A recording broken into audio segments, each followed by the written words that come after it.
tribute and say goodbye to a great American icon, known to many as the house that Ruth built, Yankee Stadium.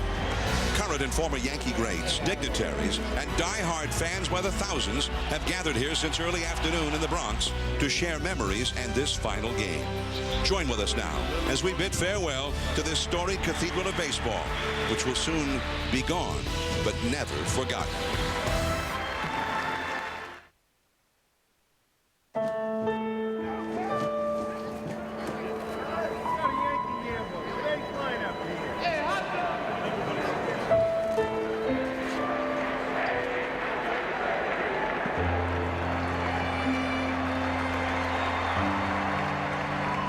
I won't miss this place.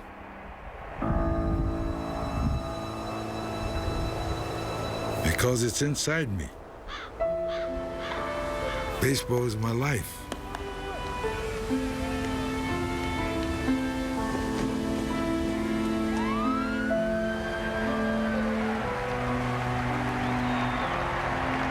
And this is where I lived it.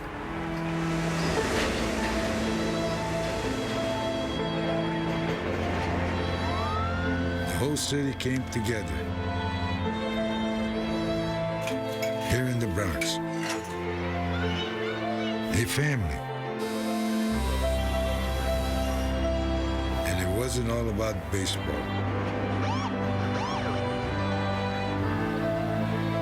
Sure, there was the Babe, Joltin' Joe, and the Mick.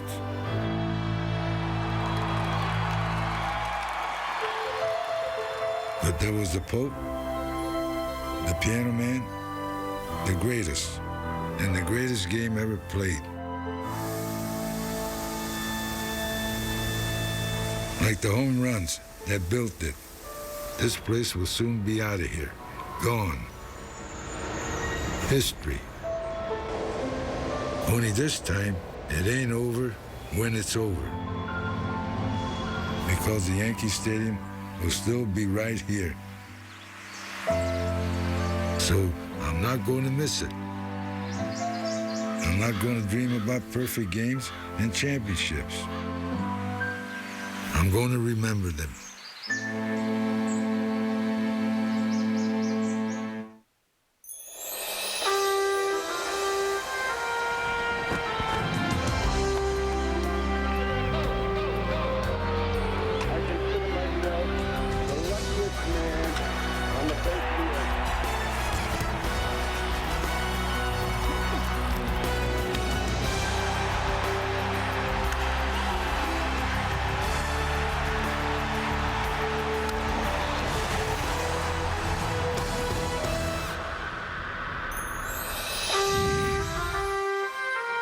Good evening, ladies and gentlemen. Welcome to Yankee Stadium and the final home game in the 85-year history of this cathedral of sports. The voice of Yankee Stadium, Bob Shepard, the voice here for 58 seasons. And what would Yankee Stadium be without its voice? We are thrilled that he was able to be a small part of the action in the final game. The big crowd has gathered. They've gone through ceremonies. They've done a month's worth of cheering. As this crowd is electric tonight, they certainly have a feel of the World Series going. This is ESPN Sunday Night Baseball, presented by Taco Bell. And the Yankees play their final game in their home ballpark, this great cathedral of baseball, against the Baltimore Orioles.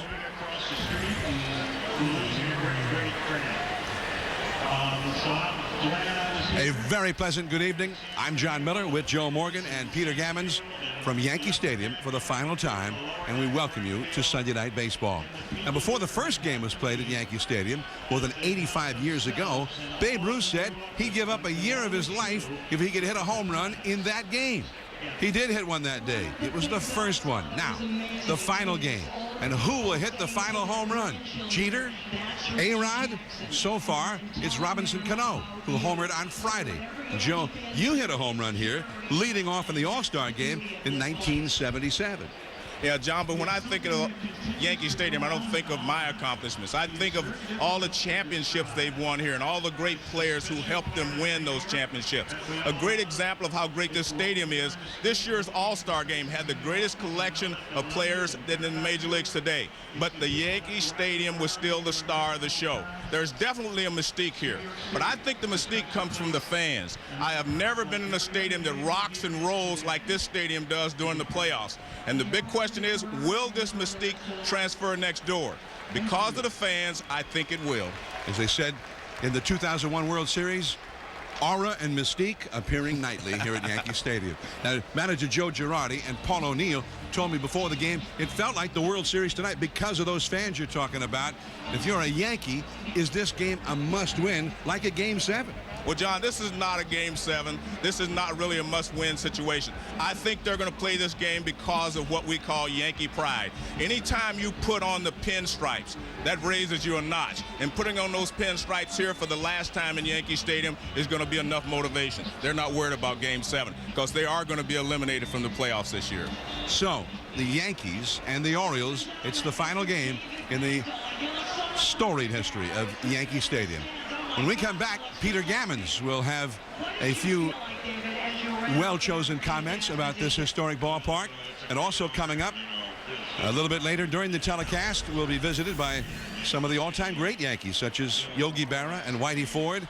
And Mr. October himself will stop by for a while, Reggie Jackson. Ceremonies before the game, and they were sensational ceremonies. Brought out a few tears, I think. The gates opened earlier today at 1 o'clock in the afternoon, and fans were allowed to come in and actually tour the warning track of Yankee Stadium and go out to Monument Park. So a lot of these fans have been here for 6 or 7 hours already. The ceremonies are finished, and now the final game at Yankee Stadium about to begin. We'll be back with the first pitch. Pair of us alone on the floor. Still I want to. All right. Who ate my volcano taco?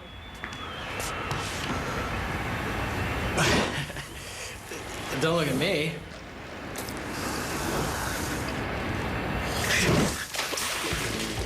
Introducing Taco Bell's new 89-cent Volcano Taco. With spicy lava sauce, it could be the spiciest taco ever. Was man. Why pay more for heat when you can think outside the bun? And we're back with the all-new Volkswagen Tiguan. And you brought the clip. Let's roll it.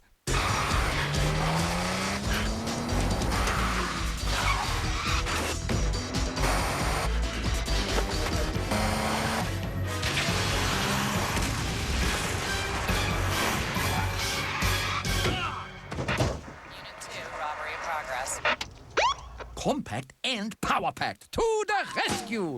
Bravo! One of the biggest challenges for geoscientists is trying to find the oil and gas that's hidden below the surface of the Earth. Lately, our researchers have developed a new technology called R3M. You can't see it and you can't feel it, but the Earth has electromagnetic waves. And if you build the right kinds of listening devices, you can make sense of those waves. So using those tools, we can supply more of the energy that we need with less of an impact on the environment.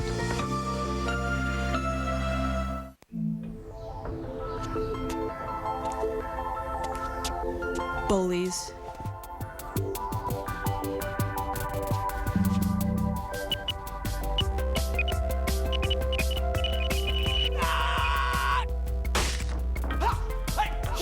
Yellow Book will always help you find what you're really looking for. Yeah! Say yellow to the future. Yellow Book. Hey, Dellen Hart Jr. here. Test drive a pair of jeans from Wrangler Jeans Company, and you can win your own test drive around the track with me. Buckle up, because I'm driving. Go to Wrangler.com to enter today. Wrangler, real comfortable jeans. I'm two things in one. I'm a man and a pretty smart shopper. So I love that Old Spice has created Double Impact. Moisturizer and body wash striped together in one awesome product. Thanks, Old Spice. Knock, knock. Who's there? Good old Dodger Blue. Andy Ramirez. The gritty Southsiders. Yes. the fighting Phils.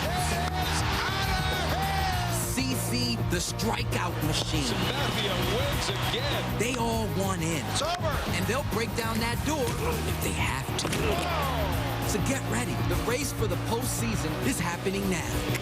There's only one October.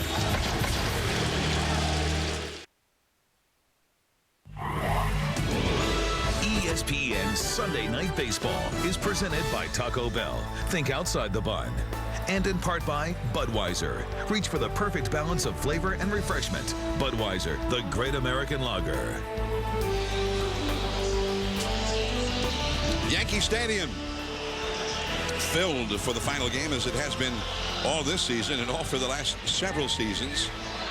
The Orioles and the Yankees with the final regular season, and there won't be any postseason this year. Jorge Posada had his camera, the outstanding Yankee catcher for many years, injured at the end of this season, and he went out to Monument Park to take a few photos for his own scrapbook. Peter Gammons is here with us. Peter Gammons has his perspective on the 85-year history of Yankee Stadium.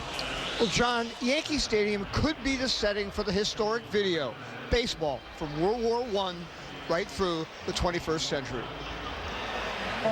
You could meld all those grainy black and white films of the Babe rounding the bases and the Kodachromes of Joe D and Yogi and the Mick to the frame-by-frame digital shot of Derek Jeter crashing into the stands against the Red Sox.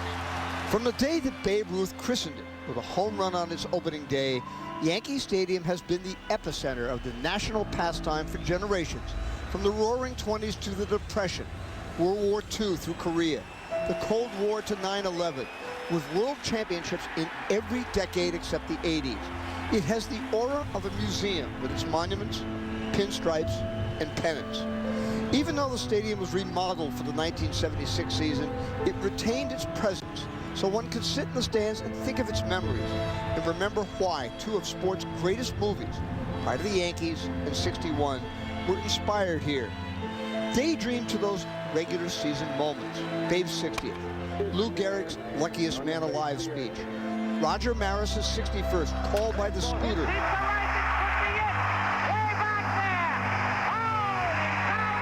which ensured that the single-season home run record would reside here for 65 years.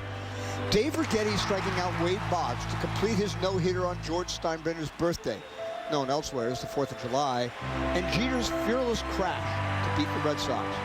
For all the regular season memories, generations think of Yankee Stadium and think of October.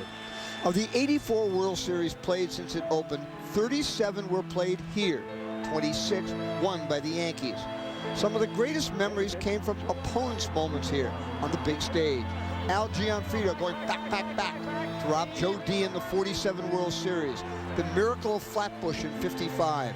George Brett's shot to the third deck to decide the 1980 pennant. The Red Sox ending the curse of the Bambino in 2004. To some, George Bush's march to the mound weeks following 9/11 was unforgettable, followed by 2 nights of ninth-inning comeback home runs. To others, it would be Don Larson's no-hitter, Chris Chambliss's homer to win the 1976 pennant, Reggie Jackson's 3 home runs in the 77 World Series, Aaron Boone's homer to win the 2003 pennant. The house that Ruth built is the house of history, and to anyone who was here for Joe D or the Mick, Larson or Reggie or Aaron Boone will watch it close tonight, believing it is the greatest sporting venue in the Western Hemisphere. John? Indeed, and it will be missed. People are excited about this new ballpark, but I think the people who are here speak for a lot of other people when they say, man, we're going to miss this place big time. Derek Jeter and the Yankees take the field for this final game. Jeter, the captain, to shortstop, A-Rod over to third base, who hit his 500th home run in this ballpark last year. And Andy Pettitte takes the mound.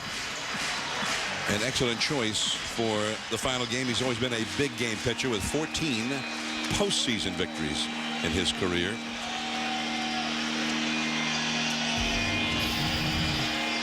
Pettitte has won 94 of his games in this ballpark, and since it was remodeled and reopened in 1976, only Ron Guidry has had more victories in this park than Andy Pettitte. Well, you're right, John. He is one of the big game pitchers the Yankees have had over the years. When they were winning world championships, you could always count on Andy Pettitte to be right in the mix. He won game 2 a lot of times after they lost the first game.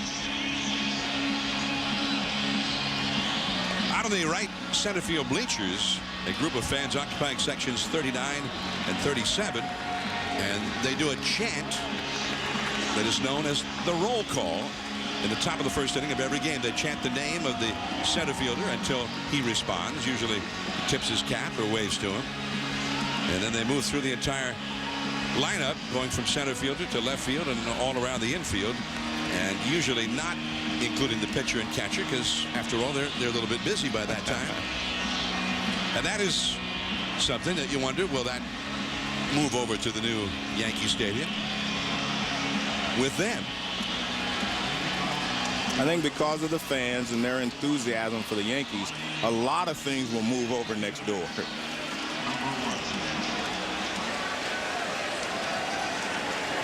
So the first pitch here of the final game will be Andy Pettitte facing the Baltimore Orioles' Brian Roberts. And not only have the crowds come with the loud roar, which we've heard so many times already tonight, and familiar chants, players' names, and "Let's go Yankees," but most of them brought cameras, it seems, to record these final moments, including the first pitch.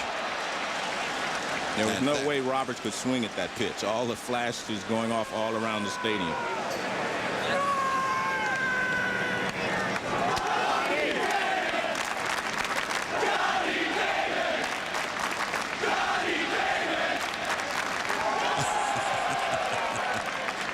Johnny Damon acknowledged the call, and there's a strike.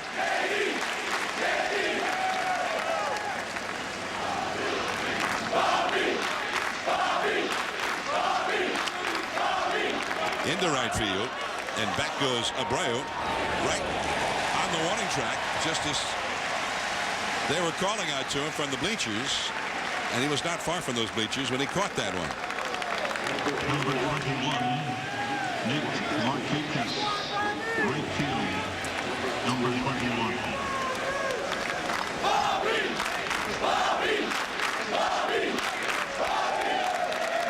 And now Abreu has acknowledged him.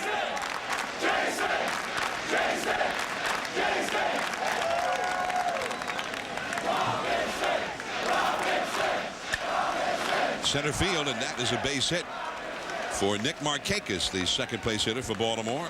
Robinson Cano was being called to there as that base hit went into center field. Melvin Mora, third base.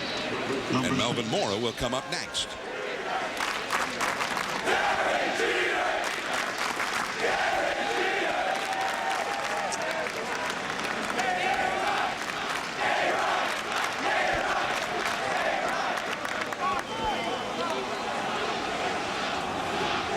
So they're part of the action here at Yankee Stadium.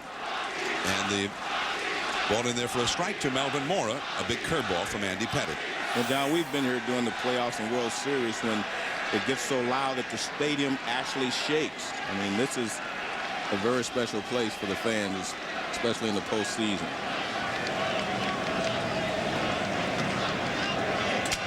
Melvin Mora, shallow left field. And here is Xavier Nady. And that is out number 2. 2 down. Let's take a look at the Baltimore Orioles batting order presented by Taco Bell. Is presented by manager Dave Tremblay. It will be Brian Roberts at second, Nick Markakis in right, Melvin Mora at third. Aubrey Huff coming up now, the DH, the cleanup man. Ramon Hernandez, the catcher. Adam Jones, the rookie center fielder. Kevin Millar, the former Red Sox first baseman, hitting 7th at first. Jay Payton in left, and Juan Castro at shortstop, batting 9th against Andy Pettitte. Pettitte to Huff. A lot of early swinging here. Cano to Jeter. He almost took too long, but they got the force out on Markakis. Now the Yankees will be coming up with Damon, Jeter, and Abreu. Last of the first inning, no score.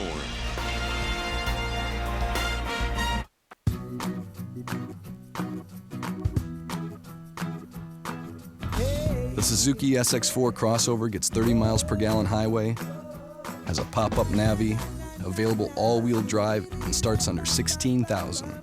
So just because there's a gas crisis, doesn't mean there has to be a fun crisis. The Suzuki SX4. Live large, drive small. Suzuki. When Johnny comes marching home again, we'll pin a medal on.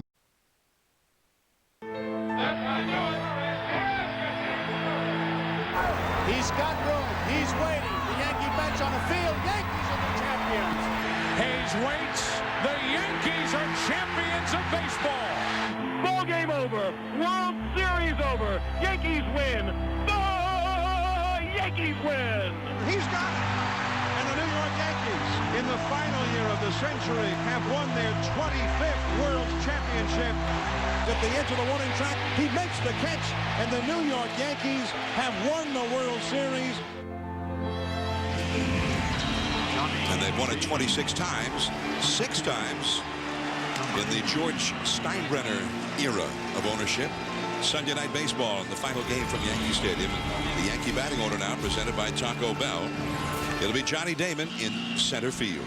Derek Jeter, the quintessential Yankee. Shortstop, he's the captain. Bobby Abreu, right field. Alex Rodriguez at third base.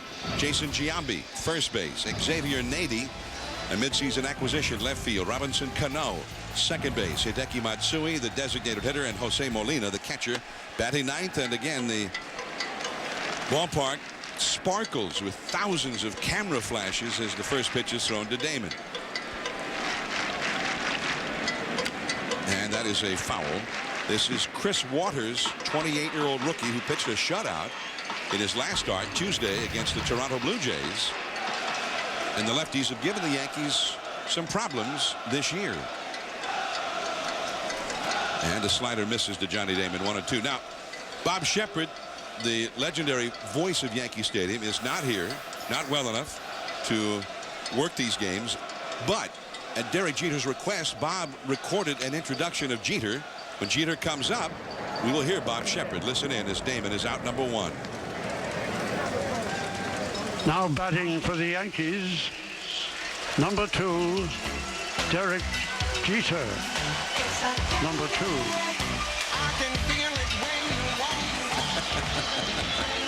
So, and Derek was adamant that it was just such a great thrill for him to be announced by Bob Shepard. Even with Bob not here, he still wanted to hear Bob. Bob Shepard is hoping to be back for the new Yankee Stadium next April, and we'll say a few prayers and hope he is back as well. As again, thousands of camera flashes go off. Ball 1 to Derek Jeter. Bobby Abreu on deck. Jeter, not only with a strong appreciation for Bob Shepard announcing his own name, but in general what Bob Shepard means to this Yankee ball club and the Yankee franchise. A ball and a strike to Jeter, hitting .304. John, he was presented an award, Crystal Award today, for passing Lou Gehrig for the most hits here at Yankee Stadium by a Yankee. And anytime you pass Lou Gehrig for anything, or Babe Ruth, that's something special. So Jeter, more hits in the 85 years since this ballpark opened than anybody else. The ceremony took place just briefly before the game. That's his mom and his dad and his sister in the background. His mom. His sister was a player as well, a softball player.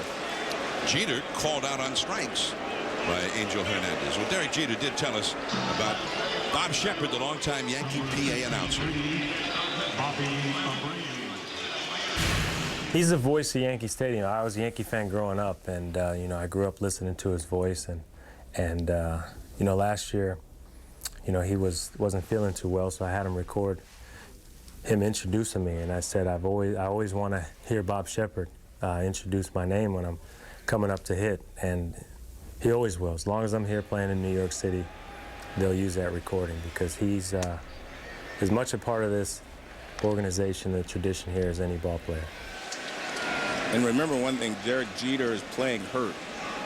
He got hit on his hand in yesterday's ball game, but he wasn't going to miss this final game for anything. But when I talked to him before the game, he kind of shrugged it off, but I could tell that it was bothering him a little bit. In fact, I didn't see him take batting practice because his left hand was taped up. Bobby Abreu with a count of 1-2. Alex Rodriguez on deck. Now the Yankees have a lot of guys who can hit home runs. Abreu's one of them. He's got 19 homers. Because that's a question. Who's going to hit the last home run at Yankee Stadium? Abreu has hit 29 in the brief time, relatively brief time he's been with the Yankees, and he is called out on strikes. And you see the great slider that Waters has. He got Jeter, and he also gets Abreu. No score heading to the second inning. Derek Jeter and the Yankees back on the field. It's a perfect day for baseball. 2 out, last of the ninth. With one swing, he could win the game. He winds and fires. And there's a long drive to deep right. It goes back. Holy cow! As long as there's been the great American pastime, there's been the great American lager. I don't believe what I just saw! Budweiser since 1876. Introducing the all-new Nissan Maxima. It has an award-winning 290 horsepower V6 engine, an intelligent CVT transmission, and a masterfully crafted interior designed around the driver.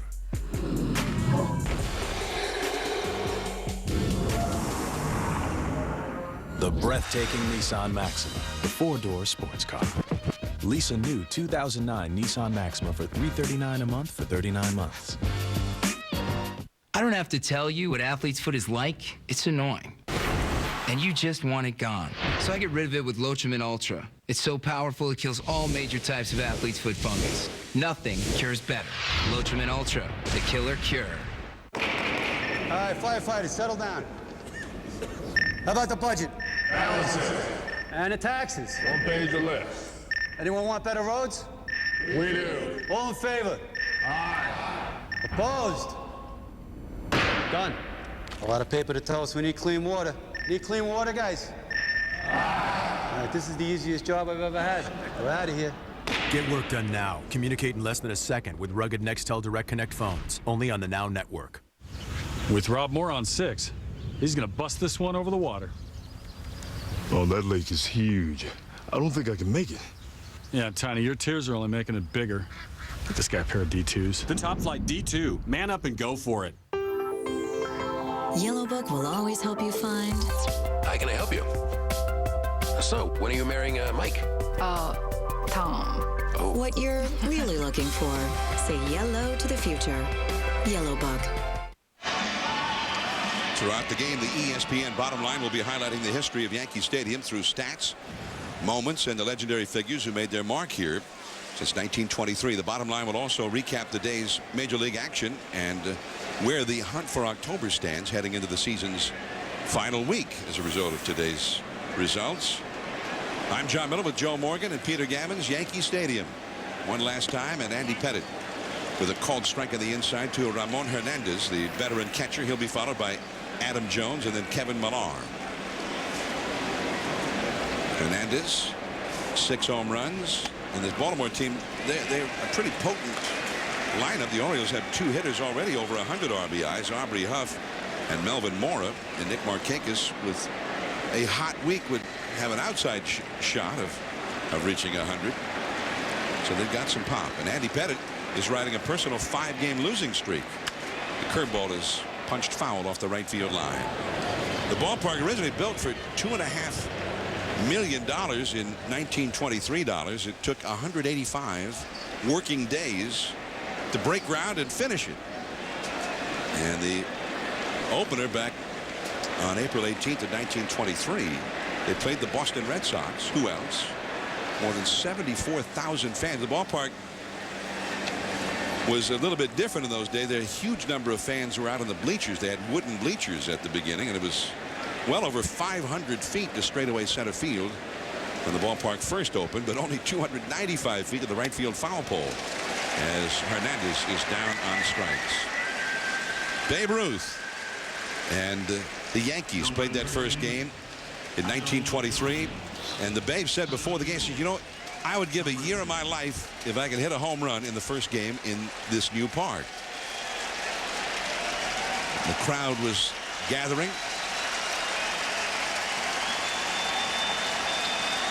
By the way, that strikeout was a landmark strikeout for Andy Pettitte, his 2000th career strikeout. The reason for the fans cheering. The batter is Adam Jones, and he takes a called strike.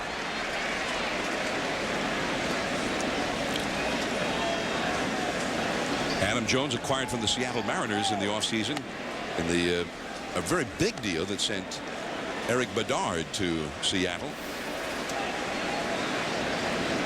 Here's a John Hancock's K-zone for that 2000 strike. That one is down the right field line, right off the top of the wall. It takes an odd carom, and Jones, who has excellent speed, digging for third. Jeter cuts off the throw, and Adam Jones has a triple. Well, an excellent job by Jones, because as soon as he hit the ball, he hustled down the line. Bobby Abreu, of course, couldn't get over, and it bounced away from it. Fastball away, and he goes the other way with it. And he lines it off the short porch in right field, but the carom, now watch, it bounces away from Abreu back towards center field, and by the time he retrieves it, Jones is in at third with a triple. So that ball was maybe a foot or even less from the top of that wall as Kevin Millar takes ball one in the dirt. One thing about Andy Pettitte, every time he strikes someone out or gets someone out, he's probably thinking this could be my last out, because he's not sure if he's going to play again next year.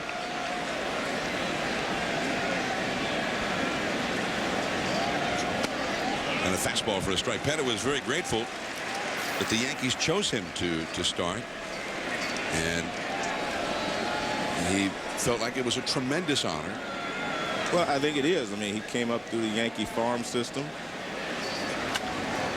and most of the other starting pitchers that are available now are not, you know, from you've got guys who are not from the Yankee farm system. So I think it was the right choice to have Andy Pettitte start the final game here.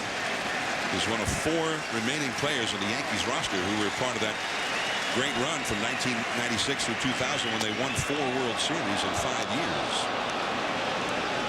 And the count, 2 balls and 2 strikes to Kevin Millar, who's hit 6 home runs against the Yankees this year.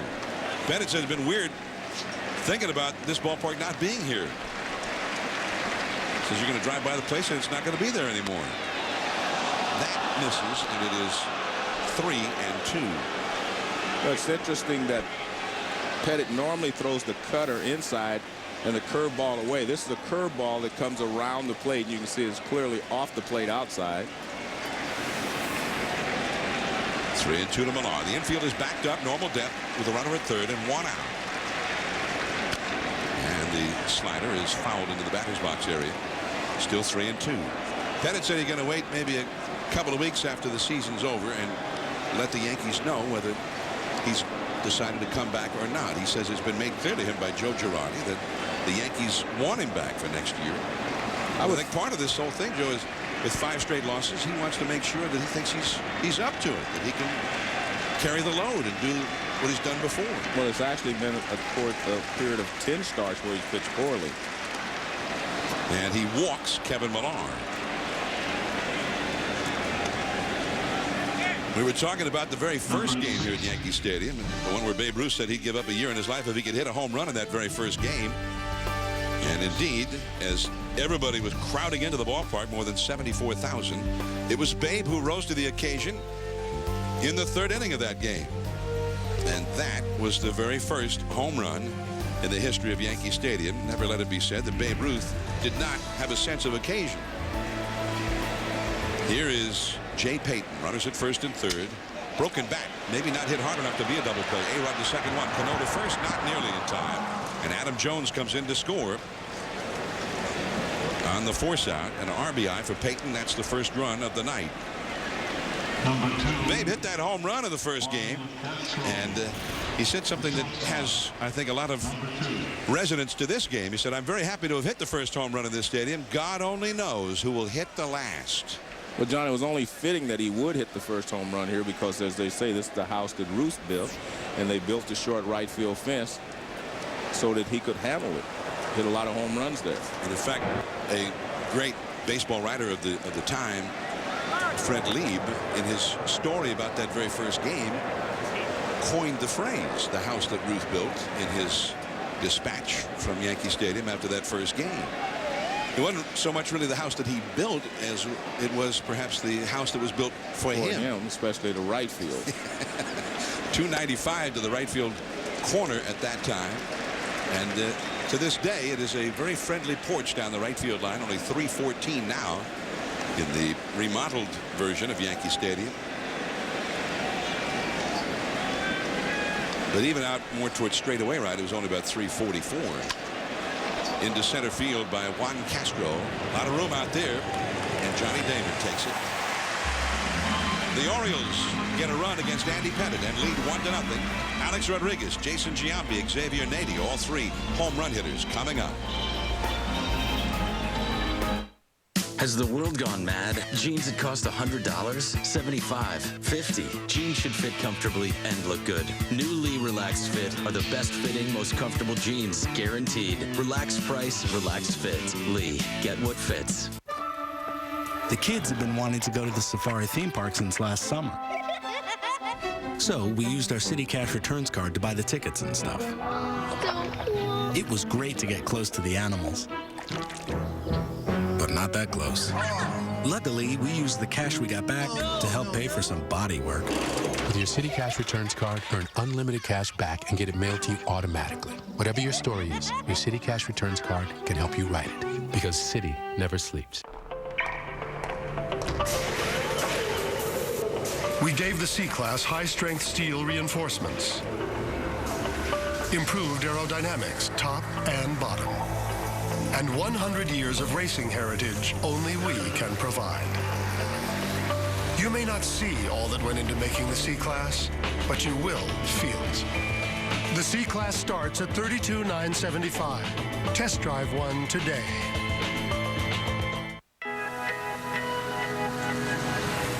We have recycling plans that fit the biggest companies and programs that help others get started. We're there for you every night and on the job with you every day. When you put waste management to work, you get an environmental partner. And big ideas for every size business. From everyday collection to environmental protection. Think green. Think waste management.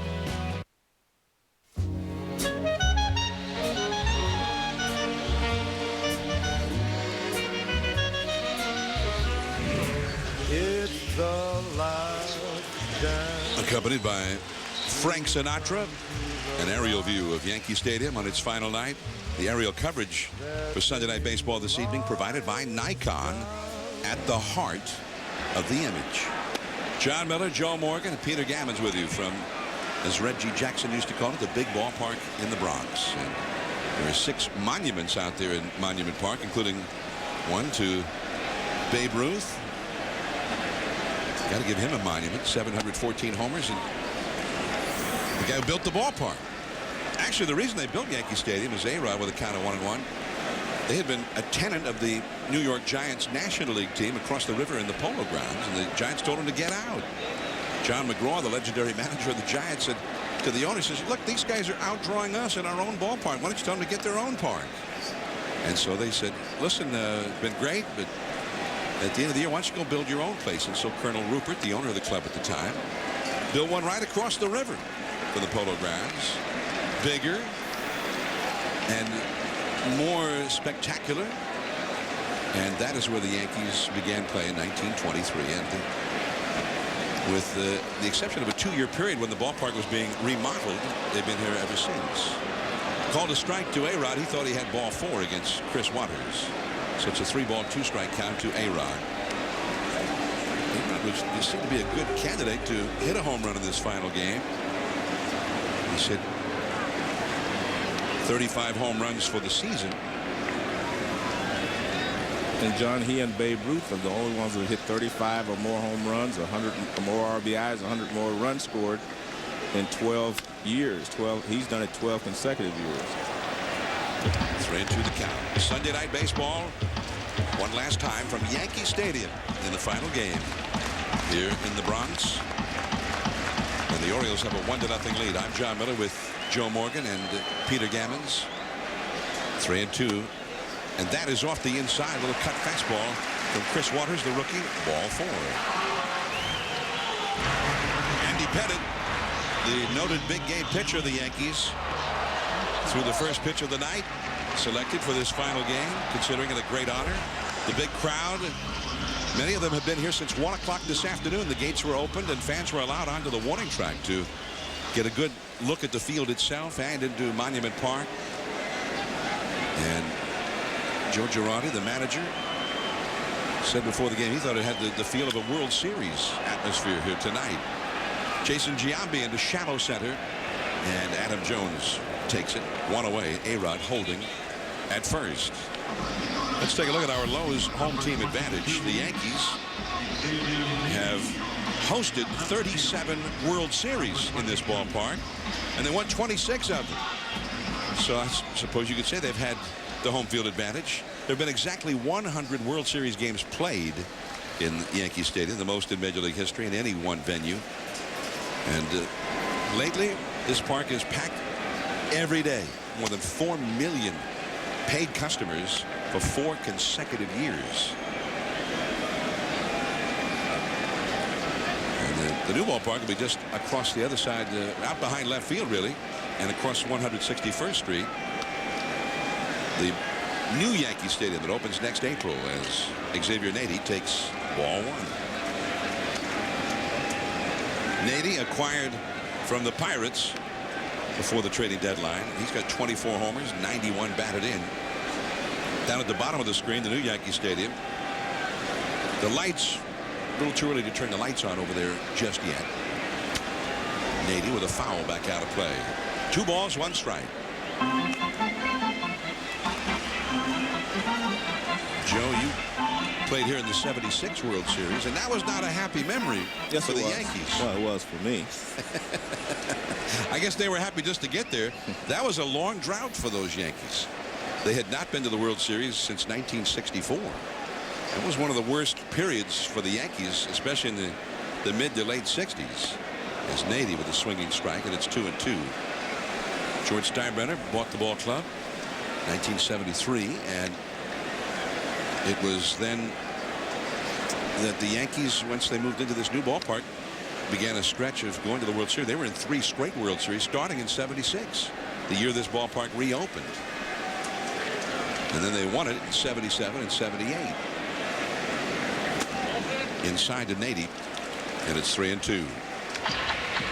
Back in '77 and '78, they beat my good friend Tommy Lasorda, team from Los Angeles.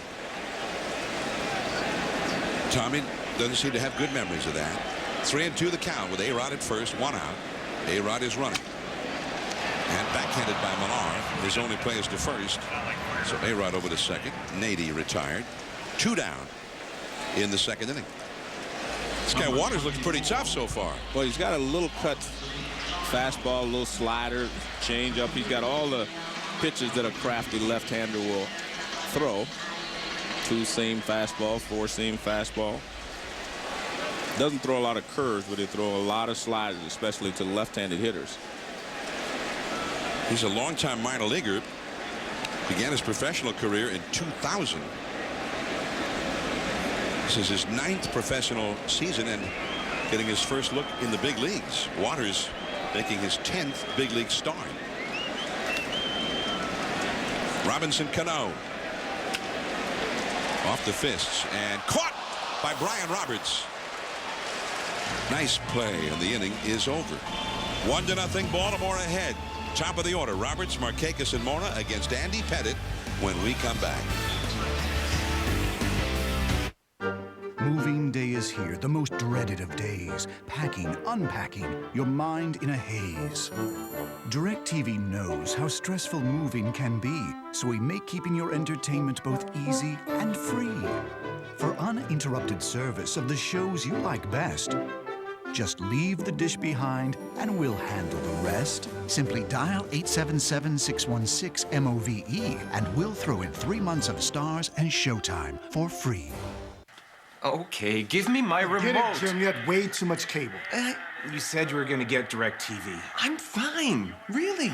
So digital picture doesn't mean anything to you? But what about your friends and your family? I just want to watch the game. That's the cable talking, Jim. That game isn't even in HD. Friends don't let friends watch cable. Refer a friend or family member to DirecTV, and you'll get $50, and they'll get $50 on top of our best offer. I've been waiting.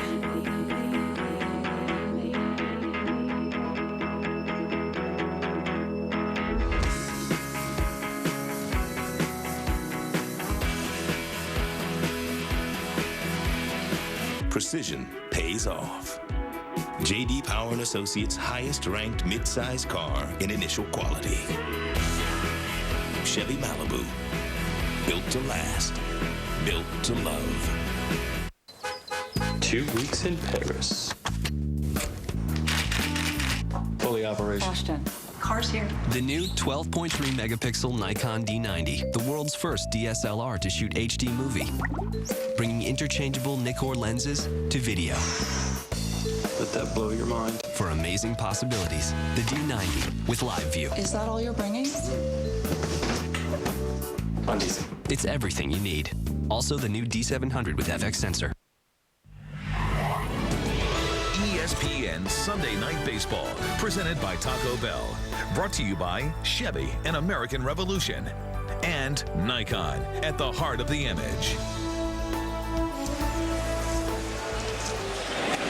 Back at Yankee Stadium in the final game, and it is 1-0 Baltimore leading as Andy Pettitte goes back to work against the top of the Baltimore batting order. It is Brian Roberts, the leadoff man, and a good one, and he takes a count of 1-1 now as we in the booth we're trying to make room for a couple of the all-time greats, a couple of the players, a couple of the names that are associated with this ballpark that helped make this such a famous ballpark, Joe. Well, they're more at home than we are, so this is their home. This is their home ballpark, that's for sure. We're talking about Hall of Famers Yogi Berra and Whitey Ford. And Yogi Berra, who is an MVP more than once and a perennial all-star. Yogi, welcome. And Whitey Ford, maybe the greatest pitcher in the history of the Yankees. Thank you. Was Whitey the greatest pitcher ever for the Yankees? Not bad. I have to ask you guys following me around? I just saw you up in Cooperstown, so now here you are following me around. So it's great to see you guys, of course. I like this. This is nice. Yeah, it is, right. You get a good view up here. Hey, Whitey, I tell people I have the second best job in the world. The only job better is down there on the field playing. I can't do that anymore, so I have the next best thing. So now you're up here enjoying it with us. That's it. Now, before the game, Whitey, they showed, they honored Don Larson. He had the perfect game in the World Series. Yeah. And I'm thinking, well, how come you never did that? It's a no-hitter? Yeah, in the World Series. No. Well, I had a couple of one-hitters. But speaking about Don's game, the pitching coach, Jim Turner, sent me down the bullpen in the 5th inning when Don was pitching. And I warmed up every inning because he says, you know, Don gets a little tired in the late innings. That's a pretty good story right there. That is a great story. Nick Markakis is the hitter. How about Andy Pettitte for this game? I mean, Well, I'd like to see him even up on this game today. Let's see if we could hold him down. He's having a little tough luck, but he's still got some good stuff. Well, he does have good stuff. I'm surprised that he has lost 5 consecutive games.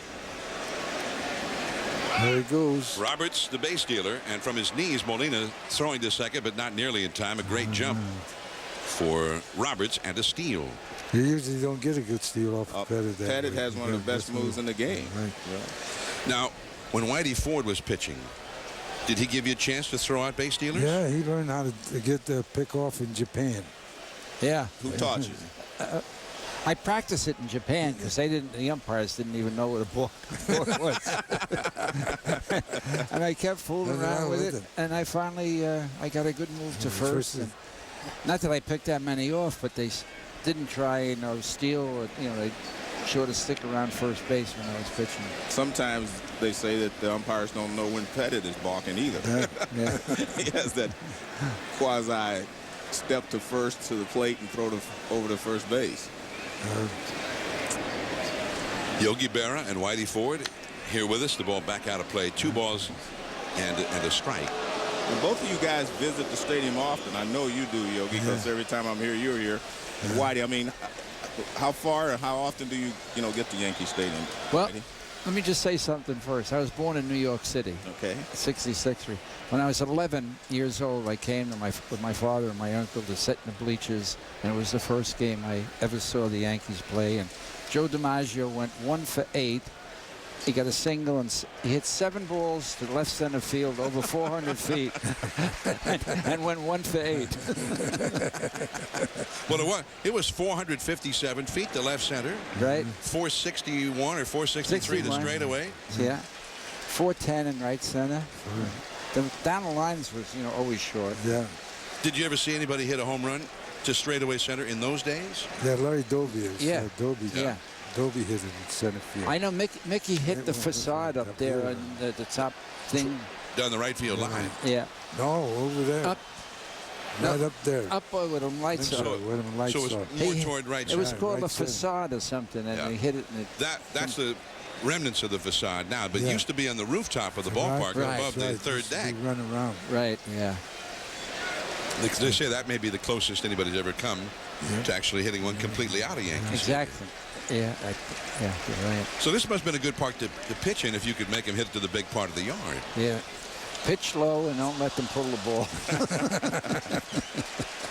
Morgan, he's a pull hitter. Now, was Yogi, did he call a good game? Very good. Did you have to shake him off all the time? Never. Never. If I ever shook him off, he'd come running out to the mound after me. He did one day. What? I told him that story. Throw the slow curve. I called for a curveball, and he throws a slow call. I said, stick that thing up your... Yeah. And I never threw it again. And Yogi, I really trusted him because he knew the hitters, and I very seldom shook him off. But, yeah, he's Yogi, good catcher. were you talkative back there? A lot of catchers talk to the hitters. Yeah, I talked a lot to the hitters, but I never talked when the ball was on the way, Joe. I really did. Well, I hope not. No, I didn't. I like when the catcher talked to me. It made me relax more. I'm not kidding you. Right. I enjoyed it. I talked to him like Ted Williams. I said, well, you going to dinner tonight? And all them guys, all the stuff. And did he like that? No, he'd tell you to shut up, dude. 3-2 the count, and another He foul. concentrated on hitting too much. There was one story I heard that Hank Aaron was hitting one time, and he had the label up. You say you can't hit with the label up, and you said you turn it down, so so you can't read the label. And he says, I'm not up here to read, so don't worry about it. 3-2 the count to Markakis with a runner at second. Nobody out. Andy Pettit, a little bit of a jam. Big hitters coming up for Baltimore in the third. The Orioles lead 1-0 already. And a pop-up on the right side. And it's going to be Cano. There is one away. Yogi Berra is here with us. Whitey Ford. Now, in game 1 of the World Series back in '55, Jackie Robinson stole home. Let's have a look. Let's have a look at what happened. Jackie Yogi's the catcher. Yeah. He didn't steal home. Jackie Robinson, runner at third base, takes his lead. And Robinson's going to try to steal home. He is safe at home plate. Yogi Berra's going crazy. Berra thought he had him, but Jackie Robinson has stolen home. Hey, Yogi, I must admit, it looked like his foot got the front of the plate just before you dropped on it. No. What was the score of that game, Yogi? Do you remember? We were losing 5. We were losing? Yeah, that game. Yeah. But now the Yankees came back and won the game. Now, who was the pitcher? It was game 1. You were the pitcher? Whitey Ford was the pitcher? Mm-hmm. And you let him steal home? I could see he was out. Yogi agreed with me. Yogi, the play. Oh, that's a base hit to right field for Melvin Mora. And coming around to score is Brian Roberts. Now it is 2-0. The Orioles in front of the Yankees. I I want to go back and look at this tag again because We kind of think maybe Jackie was safe. No, he wasn't. Well, see, the plate's out here. Yeah, but Yogi had tagged him Plate, before. that's my Oh, glove. he tagged him before that. Bad Okay. picture. But the funny part, Phil Rizzuto told us from shortstop he could see that Jackie Robinson was safe. Right. And years later, we found out that Phil wasn't even playing that. That's Phil, right?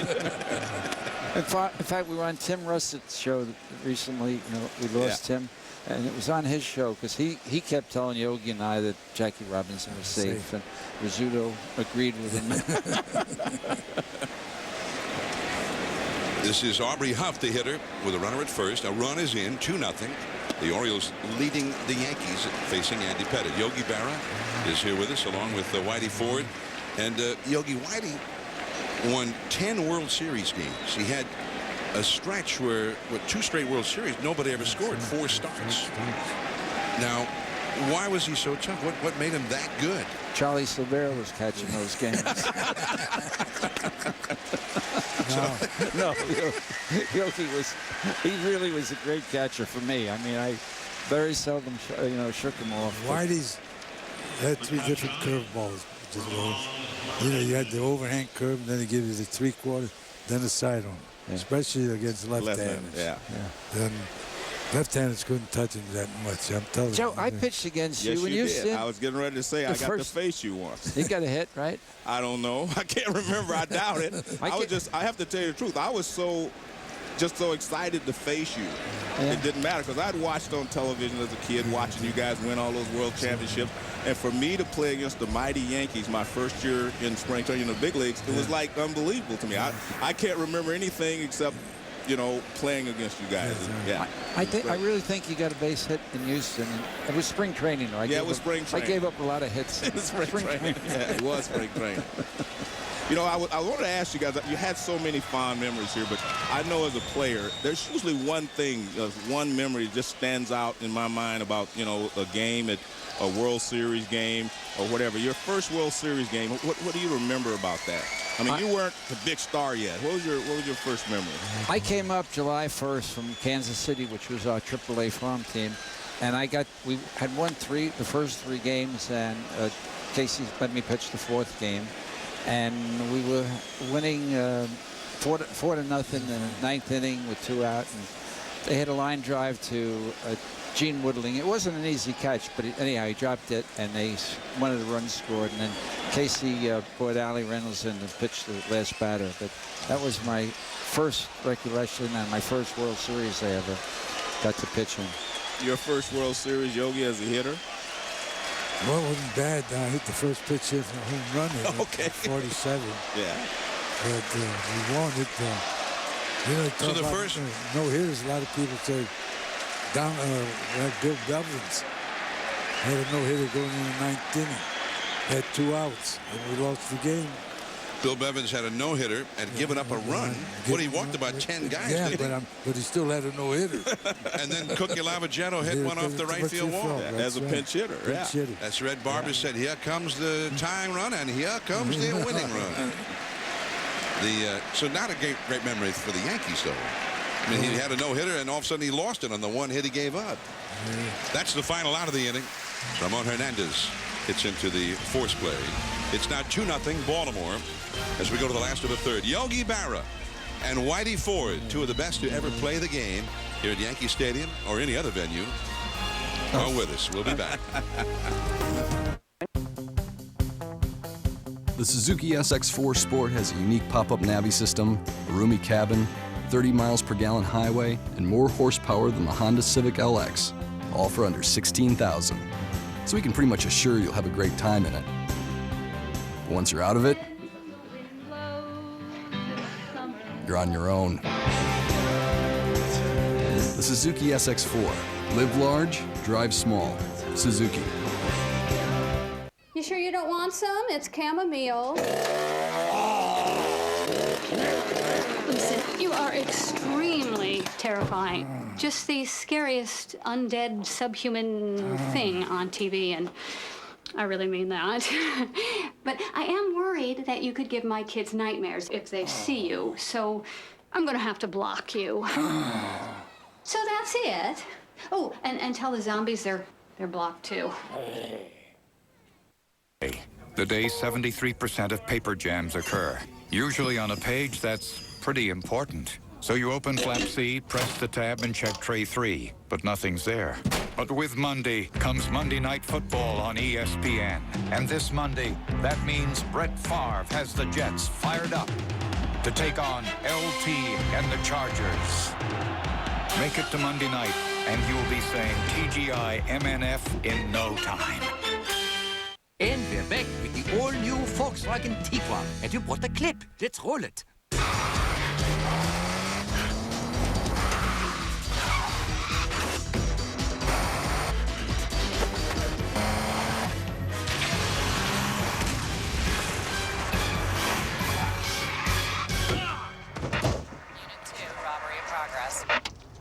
Compact and power-packed. To the rescue! Bravo!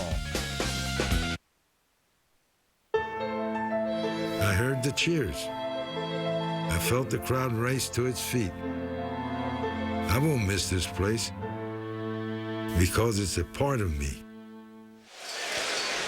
Yogi Berra, number 8, the legendary Yankee Hall of Famer, and we're here for the final game at the historic ballpark in the Bronx with both Yogi Berra and Whitey Ford, as Hideki Matsui, a legendary home run slugger, formerly of the Tokyo Giants, who wanted to play for the Yankees.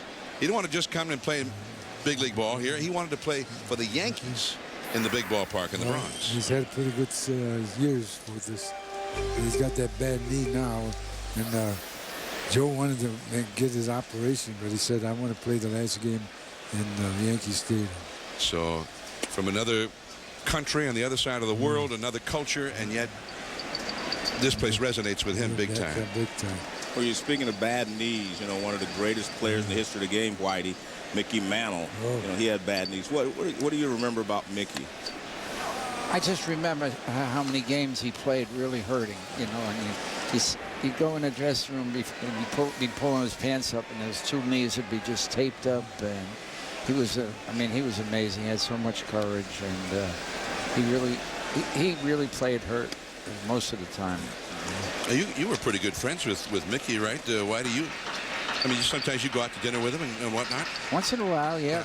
Billy Martin would join us once in a while. What do you mean once in a while? You know, he got away with murder. Why did? You know, they all thought, you know, we sit down for dinner. They all thought, who is this guy sitting with you? And they thought he had white hair. Base hit to right field for Matsui. And Jose Molina will be coming up. Now, in 1956, we were talking about Don Larson pitching the perfect game. So we want to go back and remember the final out. Who was the batter for the final out? Dale Long. Dale Long. Dale Long was at the plate. Yeah. And there was Larson. Just needed one more strike for a perfect game. Now, have a look here.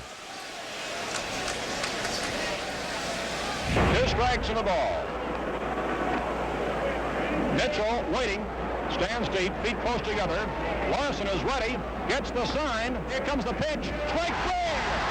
Man, oh man, how about that? A perfect game for Don Larson.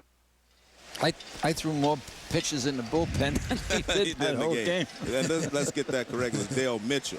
Dale Mitchell. Yeah, not Dale Long. I knew it was a Dale in there someplace. Molina's got a base hit into center field. And Matsui will go to second and hold on. So the Yankees get their first 2 hits here against Chris Waters. 2 men on, and Johnny Damon is coming up. Now, Don Larson was here tonight, introduced before the game, went out to the mound, and he wanted to save some dirt. He did. He puts it in his pocket or something. That's my hand there. I was helping him. So you were where's yours? You didn't take any? I didn't have nothing to put it in. Okay. Don says, put it in your back pocket. I wanted to take home plate. No. Here is Johnny Damon with 2 men on and nobody out. First real big threat for the Yankees against Waters. The Yankees are trailing 2-0 as we're visited by Yogi Berra and Whitey Ford. Now, you jumped into Larson's arms, Yogi. Yep. Why? Why? It's never happened in the World Series. I would think he would jump in your arms. You're the big catcher. But you jumped in his arms. His arm is all tired. You know, he pitched with 3 days rest. You know, he got knocked out in the second game. We had a 6-run lead and got beat with a 6-run lead. Well, and he came in and pitched on a 3 days rest and pitched a no-hitter. Dawson could throw pretty good. I don't know if you ever faced him. Now look at that. His arm is hurting him, and you're jumping it. I mean, well, that's close. You got your equipment on. And that's his last game. So he had the whole winter to recuperate. All right. As Damon takes the ball. I asked Whitey about Mickey Mantle, and he gave his thought. What are your memories of Joe DiMaggio? Joe? Yeah. Oh, my God. Joe was the best I've seen. I'm not kidding. Right. You know, Willie Mays, we didn't get to see him a lot. I know he was great outfield. But you see these guys slide for balls, Joe? That ball in deep right field. That ball is a home run. Johnny Damon, a 3-run homer into the Babe Ruth home run porch. And the Yankees have gone ahead 3-2.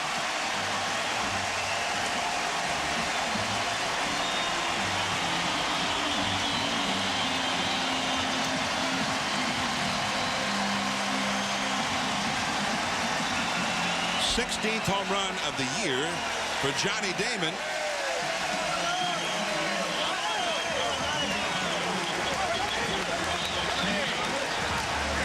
Well, the pitch was down.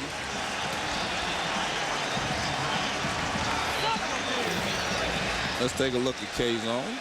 So you can see the pitch is down at the bottom of the strike zone. And it looked like that little cut fastball, but it didn't do enough. So here is Derek Jeter to right field. Deep. And caught on the run by Markakis just in front of the wall out there. Now that home run for Damon, maybe we have to call it the house that Damon built because he took advantage of it's a short porch out there. Well, Jeter, well, let's take a look at Damon's ball.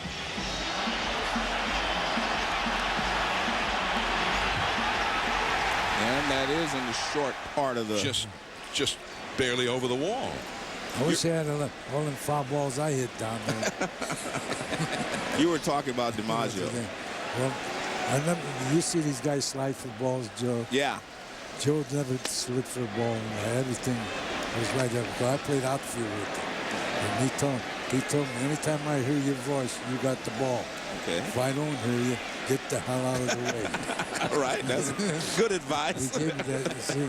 And you know, always ran out to the outfield, never walked. I never seen the man walk out to the outfield. Always ran in. He got me one day. What is it they're doing 90 feet down first base? What? He said, you better run them balls out. Center field by Abreu, and under it is Jones. Now, after the very first game here, 1923, the Babe hit the first home run here in Yankee Stadium. After the game, he said, I'm very happy to have hit the first home run. God only knows who will hit the last. Johnny Damon now is a candidate. Right. Yeah. That was one of that. So right. I'm going to go out on a limb. I think we'll see another one before the night's over. 2 down, and here is, well, A-Rod's certainly capable. Who do you think's going to hit the last home run, Yogi? Who's your pick? Yeah. He's got a good chance. A-Rod? Yeah. All right, how about you, Whitey? Who's going to hit the last one? Derek Jeter. Jeter. Yeah. Well, that would certainly be the fans' idea of the perfect final home run. That's for sure. Yogi and I met Yogi here in 1946. September 46. Yogi and Bobby Brown were brought up from Newark, our farm team. And that was their first day with the Yankees. And I signed that day out of high school. I went to high school near here. And the scout that signed me, Paul Critchard, he called Bobby and Yogi over to meet me right next to the dugout. And this is how we were introduced. Larry, this is Eddie Ford, and this is Bobby Brown. Sorry. And I was Eddie, and somehow we got Yogi and Whitey thrown in later on. You know, speaking of that, who gave you the nickname chairman of the board? Bobby Hoffman. All right. Played with the Giants. And he's the one. We played American Legion ball together. And we didn't have no dugouts, Joe. When we played, we sat on the ground. I always had my arms crossed. No. She's talking about chairman of the board. Him. I'm talking about Whitey. Oh, who gave him that nickname? Whitey, I guess. I'm not. Whitey, you give yourself that nickname. I couldn't even pronounce it. Who gave you? Who did? Who gave you that? Nicky call you chairman of the board? No. Or else? I don't know who gave me the name. I know it wasn't Mickey. It wasn't Mickey? He didn't know chairman. No, that's too long a word for him. Hey, you did, before you guys go, you mentioned Willie Mays. Yeah. You didn't see him a whole lot. Yeah. From what I heard, Whitey, you saw him a little bit too often. He killed me. You couldn't get him out. Yeah. I got him out when I had to in San Francisco. That's right. You struck him out looking in the first inning at Candlestick Park in the All-Star game. I had to cheat a little to do it, but you didn't cheat, Whitey. But you had a lot of money riding on it. You and Mickey Mantle with Horace Stone and the owner of that. We owned Horace. We owed him $800, and if I got Willie out, we didn't have to pay him nothing. That was for our green fees. Mickey and I had played golf at his course. At the Olympic Club. Yes. Yeah. Olympic, yeah, but if he'd gotten a hit, we had to pay $400 apiece. We had to give it to Horace. So when you struck out Willie, and he knew you'd done something to the ball. Yeah. He got a little upset. Willie couldn't get upset at me the way he used to hit me, so I finally got him. Finally get him out once. But the funny part was Mickey's running in from center field clapping. And Willie's still on the ground. The pitch I struck out, he fell on the ground. He thought it was going to hit him. He thought it was going to hit him. Yeah. All right. And he's coming by, and I hear Willie say, "What's that crazy guy laughing about?" Mickey was happy. They saved him $400, huh? Yeah. So, well, you told him. So Willie's a little upset that he's laughing at him, but when he found out that he just made him a lot of money, I guess he understood. Jason Giambi, the hitter. I think, Joe, you were talking about Roger Maris. Maris was a good outfielder. Right. He could run for a big guy. He had a good arm. There's one position he would never play. Is left field. Oh, he would? Because when Mickey got hurt when I was manager 64, he told me I'll play center field, but I won't play left. And he did a good job for me. He just didn't like left field. That's a tough left field, boy. In the daytime, that sun, really a sun You get field. the shadow, too. It's tough. Well, I was told, I read a story about Mickey Mantle, how he hurt his leg the first time he stepped in one of those drainage sticks out there. But Tommy Henry taught me how to play that out there, the drainage. And left-handed hitters just stand about 2 feet from the drainage on its side, and right-handers play on the other side of it. Now, Whitey, you said you saw your first game here when you were 11 years old. Late 30s, DiMaggio's team. And those were some great Yankee teams. They won 4 straight World Series at the end of the 30s. I told you that it was a doubleheader. I'm not repeating myself, am I? No. DiMaggio was 1 for 8. Oh, I did. He hit 7 balls to the 457. And to finish it, I went to Ebbets Field a few weeks later with the school, and I looked at the signs. It was 374 to left center, 340. I said, Joe DiMaggio would have had 6 home runs every year. Giambi gets the walk. I mean, there was that old age argument all the time. If Ted Williams would have played in Yankee Stadium and Joe DiMaggio would have played in Fenway Park, that how many home runs would they have hit, in the short porches? Joe, Fenway Park, Joe wouldn't have hit good there. Okay. Because he hit line drive. His ball didn't start to go up right there. Yeah. St. Louis, if Brooklyn would have been good for him. Philadelphia, the old Park, Philly. Now you saw DiMaggio here, Whitey. And was he your favorite Yankee when you were a kid? Yes, absolutely. All right. I didn't even know any of the other guys. I just liked Joe DiMaggio. All right. Yeah. Well, I was a St. Louis boy. You were from St. Louis? Medwick was my idol. Ducky Medwick. Ducky Medwick. All right. I'm looking here. Joe had 9 World Series championships. Yogi, you got 10, right? Yeah.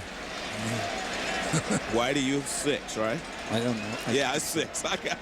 I read it. You have 6. Yogi has 10. But Whitey, you signed. I was a speaker at the New York Baseball Writers Dinner years ago. And you were presented the Toast of the Town Award. And Joe DiMaggio presented you the award. And he said, Without you in 1950, the year you first came up, they wouldn't have even won the pennant, even going to the World Series that year. Paid you a nice compliment. Well, I won 9 straight games, and I think we only won by 1 or 2. We beat, I don't know who was second. But I think it was Boston, probably.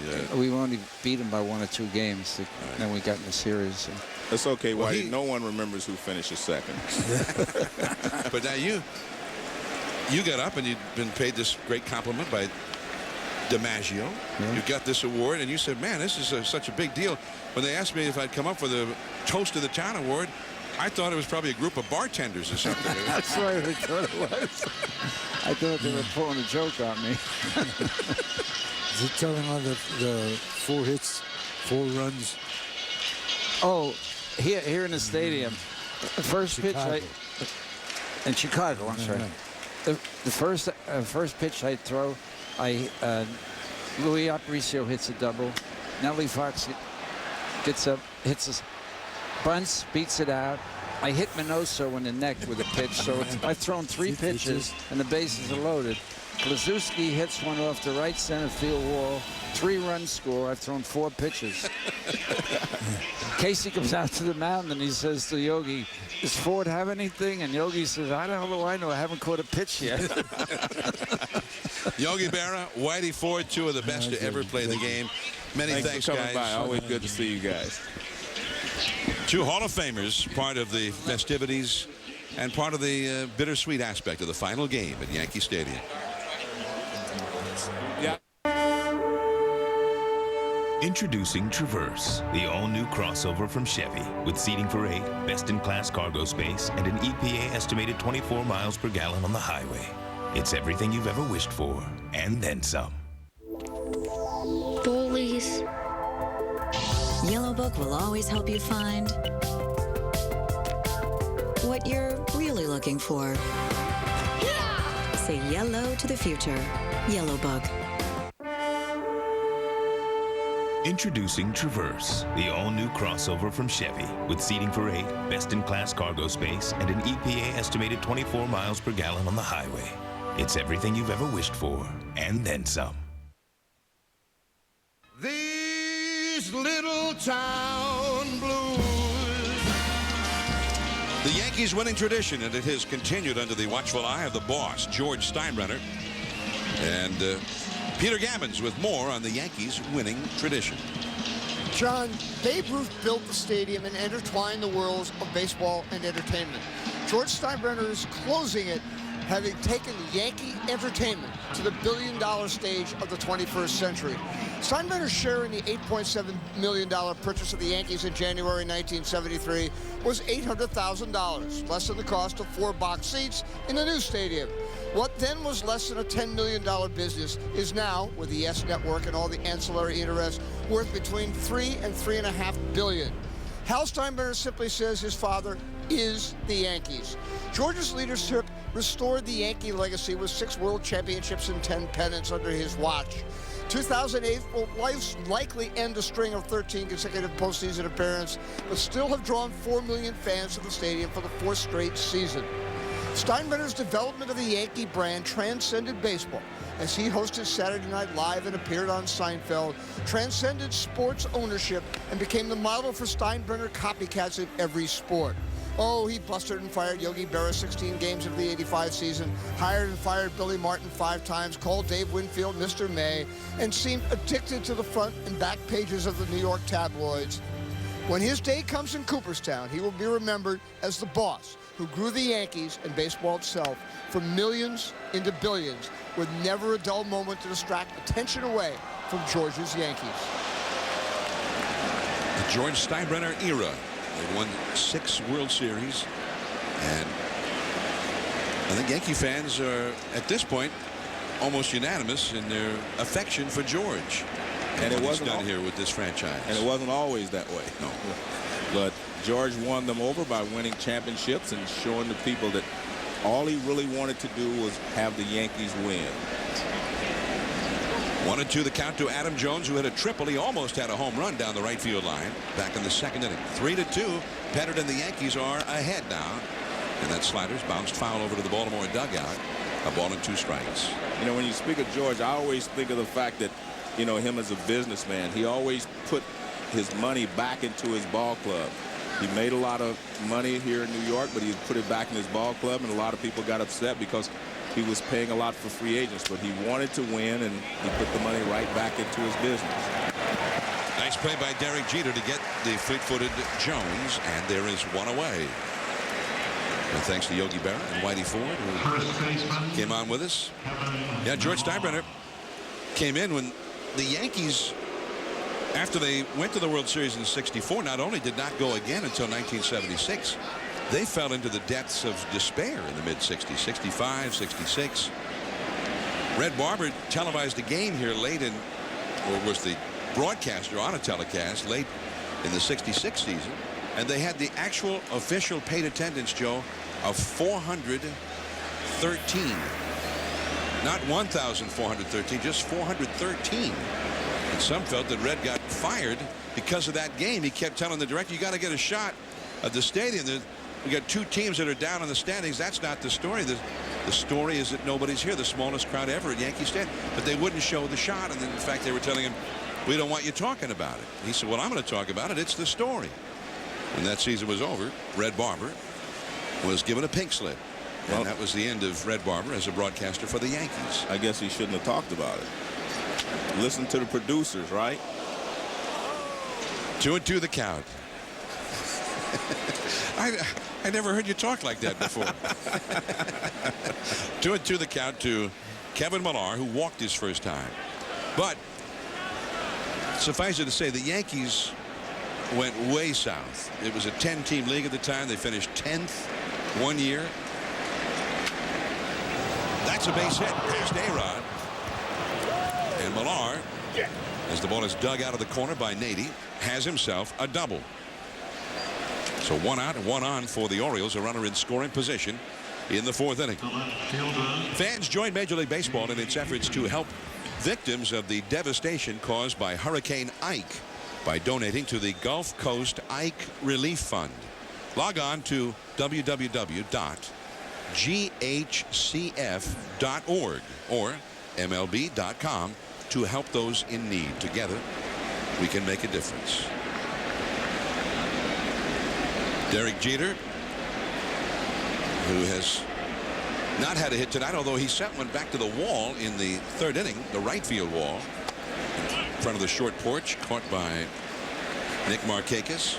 Johnny Damon hit a 3-run homer just prior to that in the 3rd inning. And so far, Damon has the last home run at Yankee Stadium. The Babe hit the very first one in the very first game. Pettit barehands it. Not in time. Jay Payton still runs pretty well. Beat that one out. Great hustle by Payton, because a lot of times you check your swing, you're falling away, and you do not get out of the box well. But a good job of hustling there.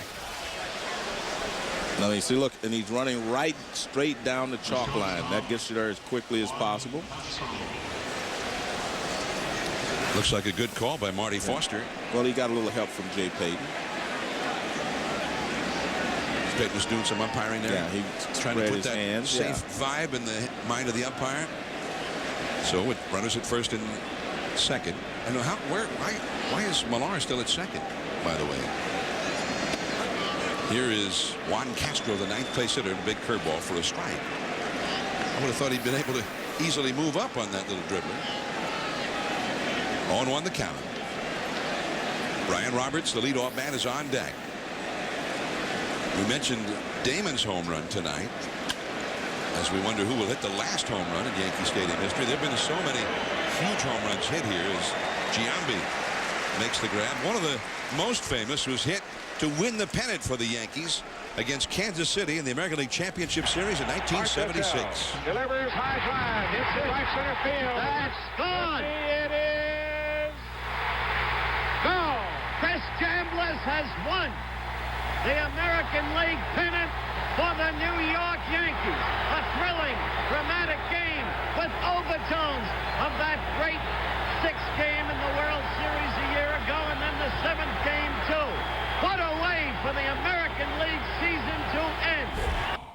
John, I was at home watching that game on TV. We'd already won our National League Championship, and I was hoping that the Yankees would win so I'd get a chance to play at Yankee Stadium. The foul ball out of play by Brian Roberts.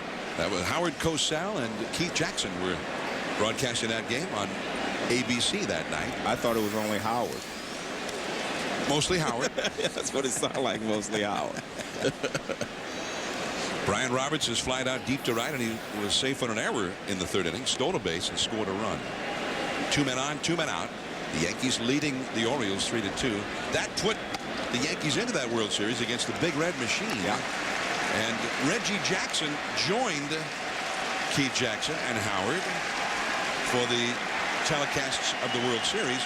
And your Reds swept the Yankees in that World Series. And Reggie mentioned a few times in the telecasts, you know, the one thing the Yankees really are missing is a big bopper in the middle of that lineup. A guy who's, the Reds have Perez and Bench and some real big home run and RBI guys. The Yankees need one of those. They've got some other good hitters. They need that big guy. He didn't say they need that straw to stir the drink or anything like that, but and then who did the Yankees go out and get in that offseason? Reggie Jackson. We're going to be visited by Reggie a little bit later in the telecast. Right now we're in the fourth inning, 3-2. The Yankees are leading the Baltimore Orioles. 0-2 the count. Pettit in a jam with 2 men on. That's into right field, a base hit. Millar's going to be waved home. Abreu throws home. Not in time. And it's tied up. Pretty good job of hitting there by Brian Roberts on a tough 2-strike pitch. Well, the one thing a right-handed hitter should do is try to stay back through the middle or the other way against left-handed pitching. He gets jammed a little bit. It's a cutter in. He jams him, but he's fighting it off the other way. If he tries to pull that ball, he breaks his bat. Good job of hitting, as you said, by Brian Roberts, who is definitely a good hitter. Roberts came into the game hitting .298. And there's a throw home by Abreu. It's always tough to score from on a ball hit the right field. And Abreu, who's got a pretty strong arm. Well, they play so shallow in right field that a lot of times hard line drives get there to the outfielder so quickly. And you can see the right field is short, as we mentioned. Still 2 men on for Baltimore. And we saw that cutter by Pettit right on the inside corner of the plate to Roberts on the John Hancock K-zone shot. And Markakis hustling up the line, put out by Giambi. This game is tied. Andy Pettit and the Yankees in a 3-3 tie now to the last of the fourth. The dream is still alive. Someday it will come true. And this country, it belongs to folks like me and you. So let the voice of freedom sing out through this land. This is our country. On the field and off, he gave all he had to give. And his legacy lives on in the Roberto Clemente Award.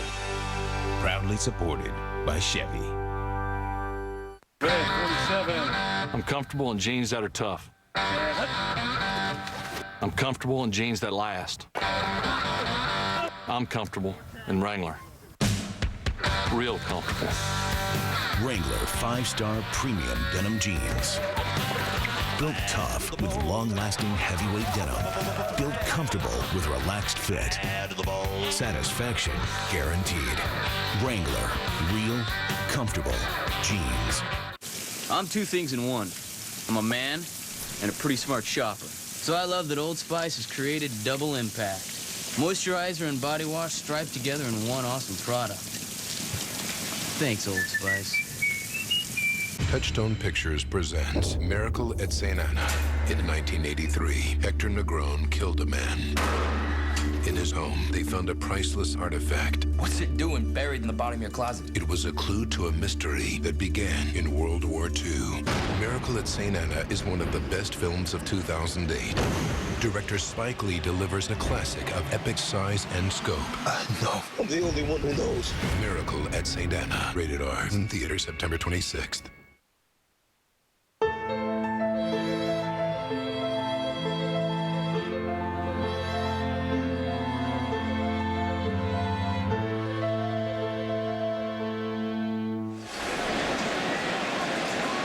Yankee Stadium opened in 1923, and tonight, September the 21st, 2008, the final game. And there's not going to be any postseason for the Yankees this year. The Yankees are not destined for that in their final year, which is sad, but it does reinforce the notion that this is the last game, not the last regular season game. This is the last game. They have not officially been eliminated, but we have to wait. They're not mathematically eliminated, but you have already eliminated. I eliminated. Okay. I'm John Miller with Joe Morgan and Peter Gammons. Because Yankee Stadium, we were looking at some of those monuments and the plaques of the great players. We were visited by Whitey Ford and Yogi Berra earlier in the telecast. We've got a 3-3 game going here. Johnny Damon in the ballpark that Babe Ruth christened with a home run in the very first game in 1923.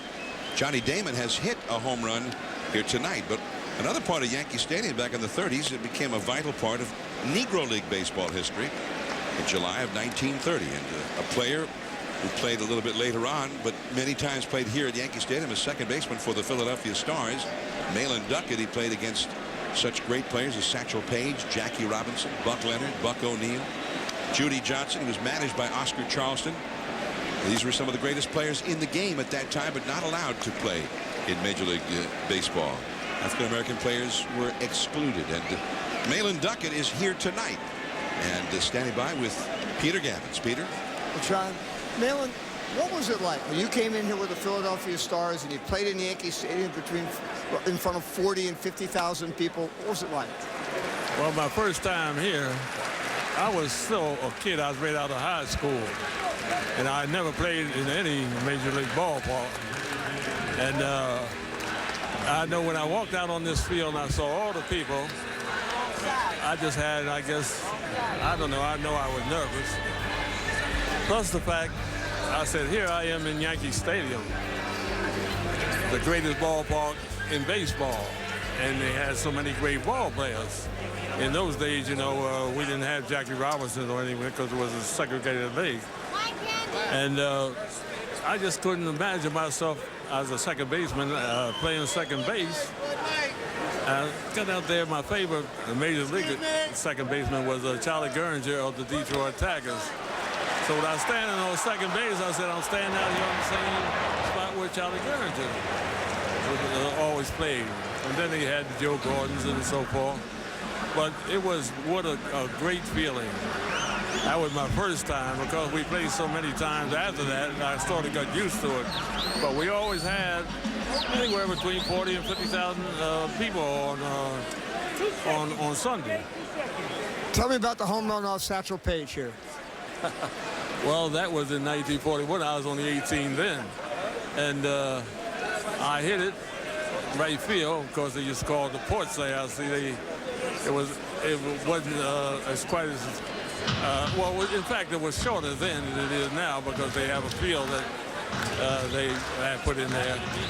And when I hit it, I couldn't believe it because we had about 45,000 people. And that was one of the greatest feelings I've ever had by being a young boy, too, and the great Satchel Paige, which very seldom gave up home runs, which I never hit another one of. Malin, thank you very much. It's been an honor to talk to you. Thank you. You know, I was listening to him talk about Yankee Stadium and the fact that he was facing the great Satchel Paige and playing, you know, in this great stadium, the greatest stadium in the history of the game. And he was thinking that he was standing out there where Charlie Gurringer played. I told you the story when I hit the home run in the All-Star game here to lead off the All-Star game in '77. I was trotting around the base. I wasn't even aware of the fact, thinking about the fact that I'd hit a home run. I was thinking about the fact that I'm going around the same bases that Babe Ruth went around.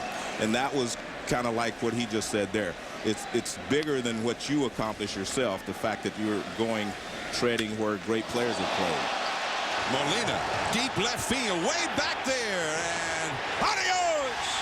Jose Molina, a two-run big fly.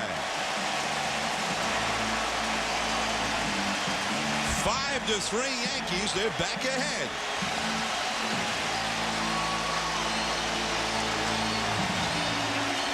And John, to emphasize one of the things we talked about before they had that fence in there, that would not have been a home run.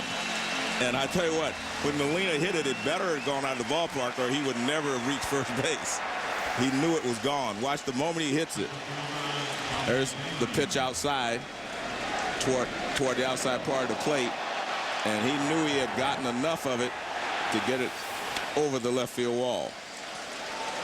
Now, Johnny Damon, who hit a home run his last time, a 3-run shot to the short porch in right field. That short porch which Malin Duckett reached against Satchel Paige as he reminisced about it.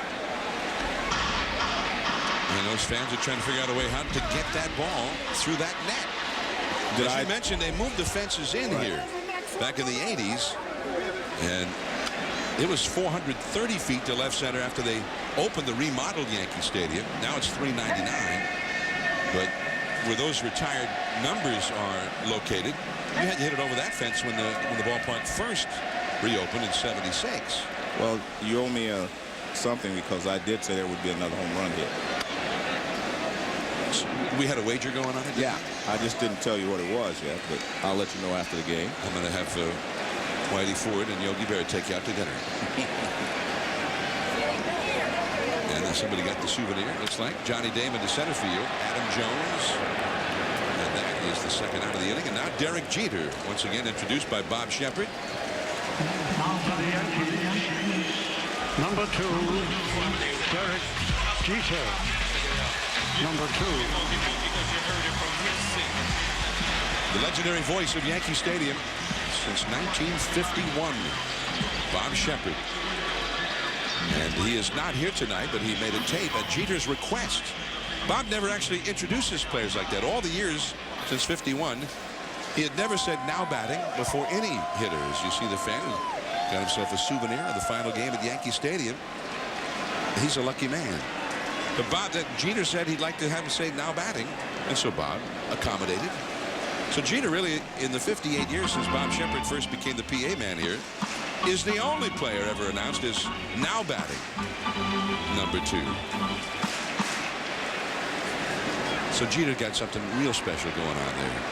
And he told us earlier in the telecast at Derek Jeter that he thinks Bob Shepard is an important part of this franchise as much as any of the players who've ever played here.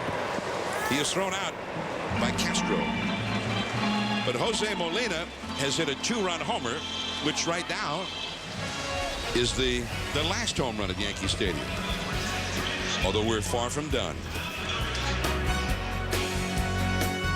ESPN360.com, your online home for live college football.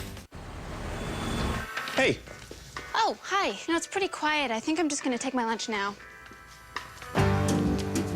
At Lowe's, you can refresh your home with the same style of items you'd find in a specialty store. Is this the right price on that lamp?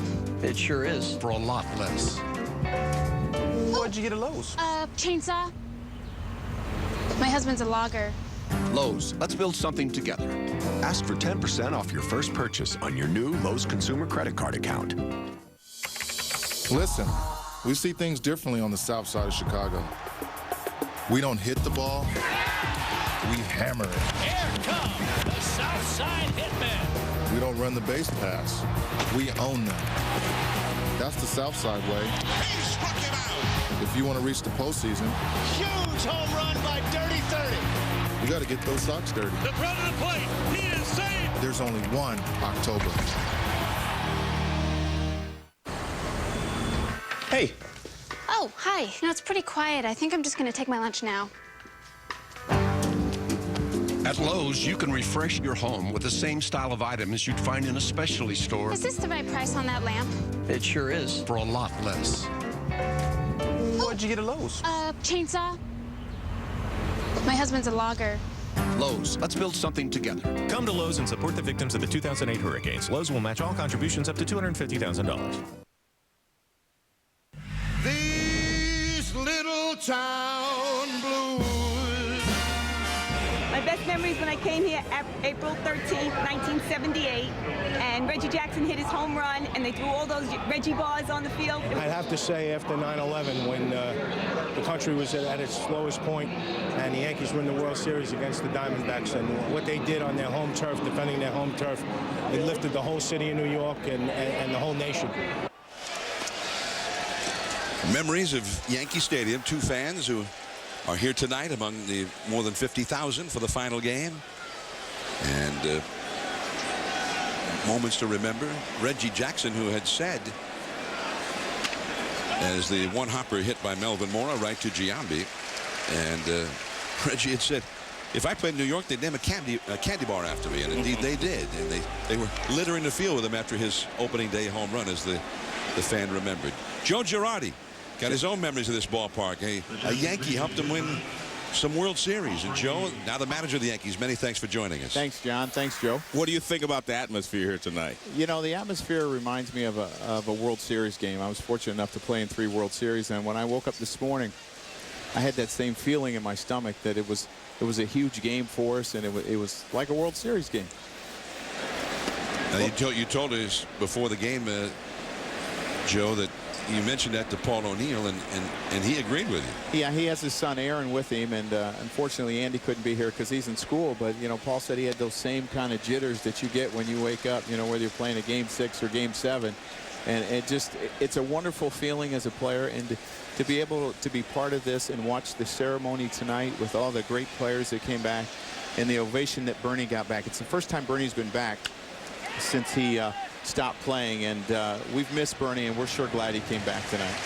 Well, I want to ask you a question. You said school, you wouldn't let him miss a day of school to come to the final game in Yankee Stadium? Well, Andy's off of college. And that's the same thing I said to Paul. I said, are you kidding me? He didn't bring him here tonight, but he didn't. I know my kids are skipping school tomorrow, and they'll be back on Tuesday. All right. And there's Bernie Williams. Well, Bernie seemed very touched by the outpouring of affection for him by these fans. Oh, it was great. And like I said, Bernie hasn't been back in a couple years. And it's an adjustment as a player when you walk away from this game. And I told Bernie, I want to see you around a lot next year. And maybe we'll get him in spring training with us a little bit. But it's just great to see him. Tell me about the adjustment. We all know how that goes. Yeah, but I mean, I know for me, I played my last game in Arizona, and I cried like a baby. Yeah. You know, when it was all over, because you know it's a huge part of your life. You know, you've been playing since you're 5 or 6 years old. All of a sudden, you realize you can't play anymore. Yeah. I guess the only downer for you and the Yankees tonight is the fact that you may not. This could possibly be the last game at Yankee Stadium where you're used to going into the postseason, and you're not mathematically eliminated yet. And I know you're going to fight till the end, but that has to be, you know, a little bit of a troubling factor for you here. Yeah, I mean, that weighs heavily on your mind. And obviously, you try to enjoy this day as much as you can because of what this stadium has meant. But obviously, you know, the season has been tough on us, and we played great on this homestand, and we'd like to finish it out with a win. All right, thank you. Thanks for joining us, Joe. Many thanks to Joe Girardi. And a quick inning. Perhaps the best inning of the night so far for Andy Pettitte. Abreu and then A-Rod coming up for the Yankees. You deserve a meal made for men. Introducing Taco Bell's Big Box Meal. A Crunch Wrap Supreme, Burrito Supreme, Cinnamon Twist, a large drink, and featuring the new Volcano Taco. Eat like a man.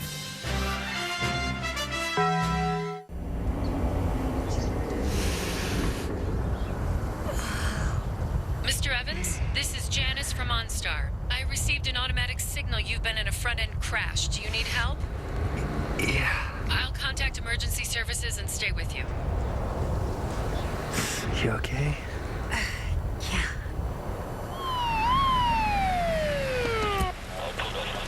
OnStar. Standard for 1 year on 11 Chevy models. Well, it might surprise a lot of people that ExxonMobil would be interested in lithium-ion battery technology applied to hybrid electric vehicles. Our new battery separator film is a true breakthrough that's going to enable the deployment of more hybrid vehicles faster. This means a tremendous reduction in greenhouse gases, the equivalent of removing millions of cars from the road. I think this is the most important project that I've worked on in my career. You've been activated, Jerry. You know you got the wrong guy. Disobey and you die. somehow someone is pulling his strings. So who is he? You got a theory? We have a situation. It's big. Over the last 2 days, we've received over 200 threats. How are you doing this? You've planned your escape. Jump. Eagle Eye, rated PG-13. This Friday only in theaters and IMAX.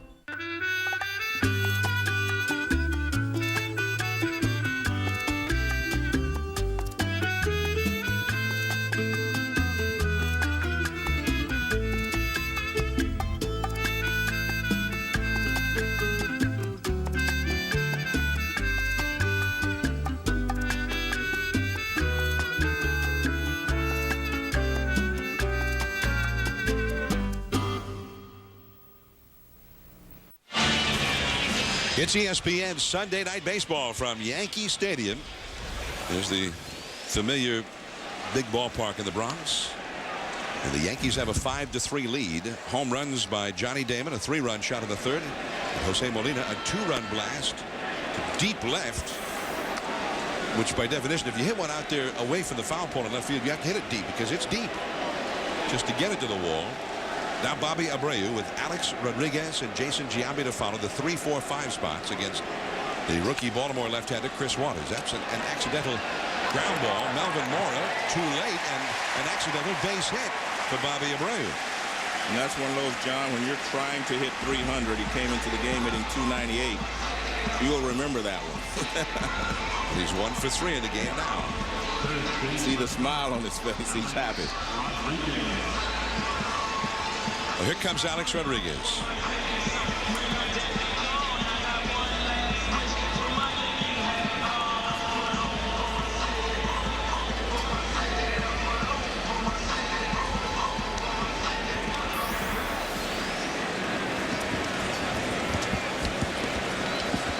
Alex Rodriguez has walked twice so far. The rookie Chris Waters has given him the superstar treatment. Now he catches the inside of the knees for a called strike. Rodriguez, when he hit his 500th home run last year, hit it down the left field line. It's 318 feet to the foul pole in left field, and it did not miss the foul pole by that much. There goes Abreu, and A-Rod with a bouncer foul off to the left. It's 0-2. Jason Giambi on deck. Abreu will have to go back to first, and he's taking his time. Having a look at the third base coach, Bobby Meacham, as he does. I think that's one of those situations where if you're the hitter, a lot of times you will put a hit and run on because you think you know exactly what the pitch is going to do.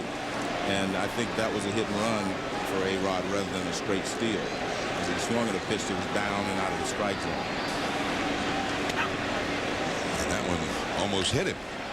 Slider down and in. 1-2.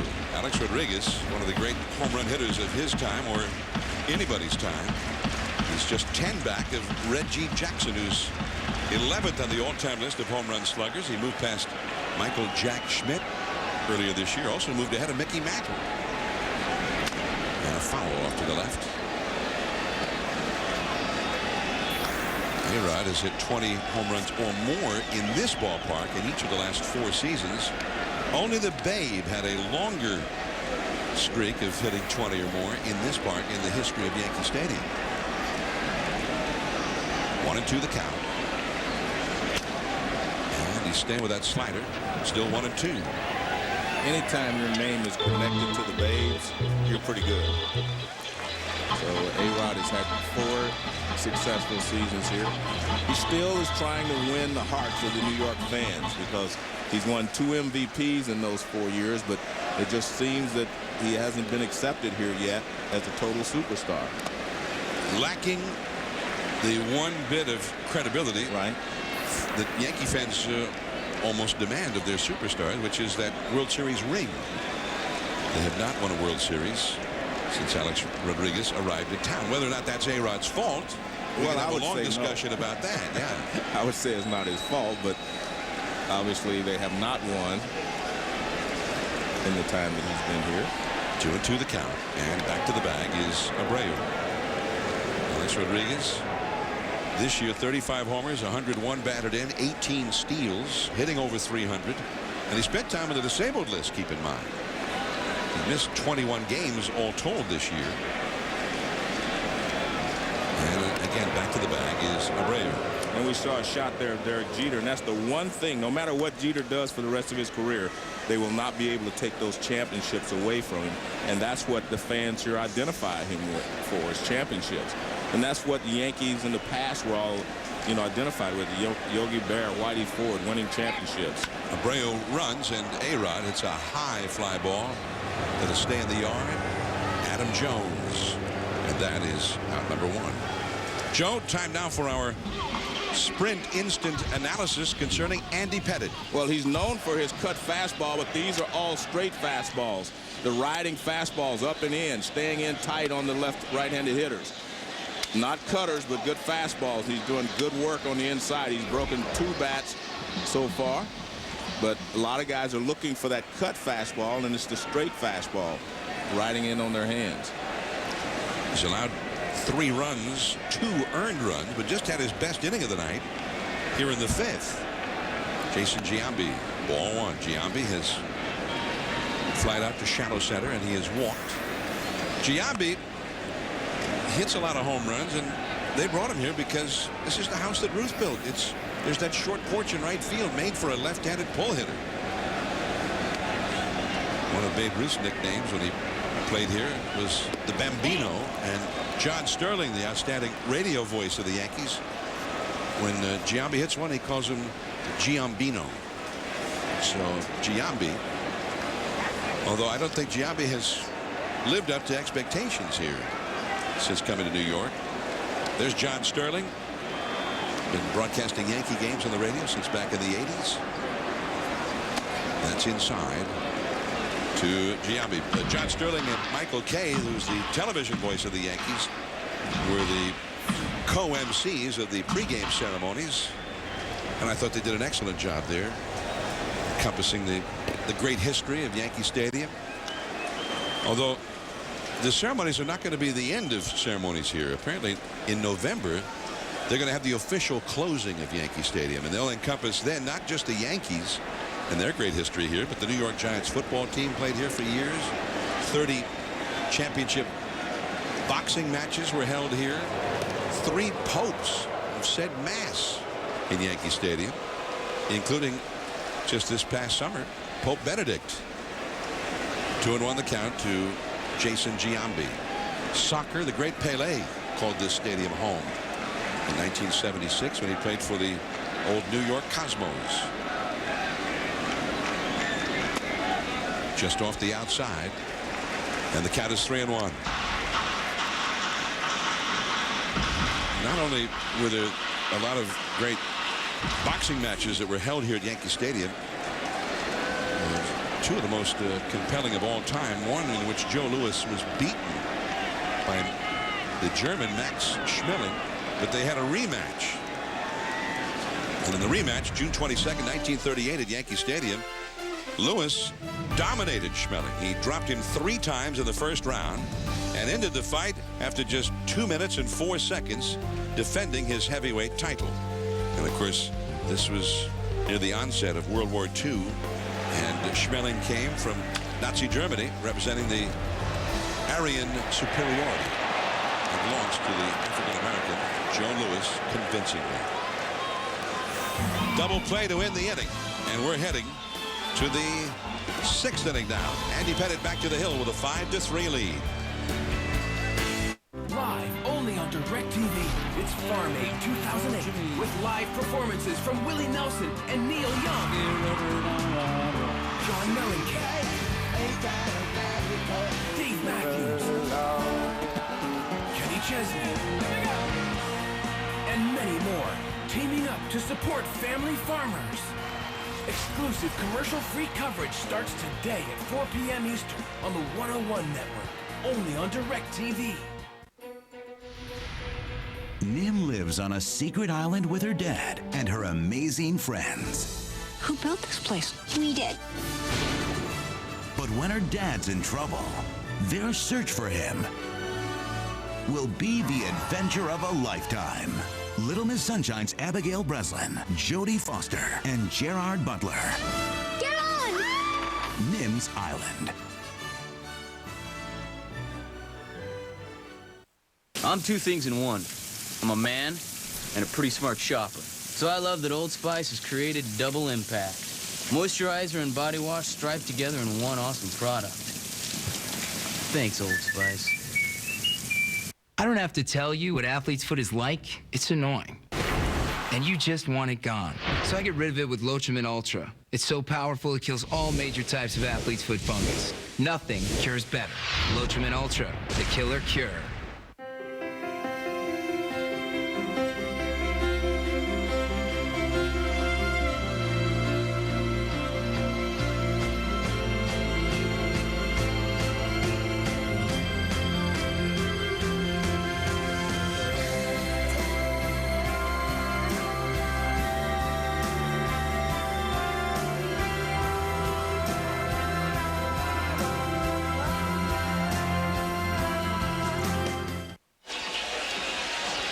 ESPN Sunday Night Baseball.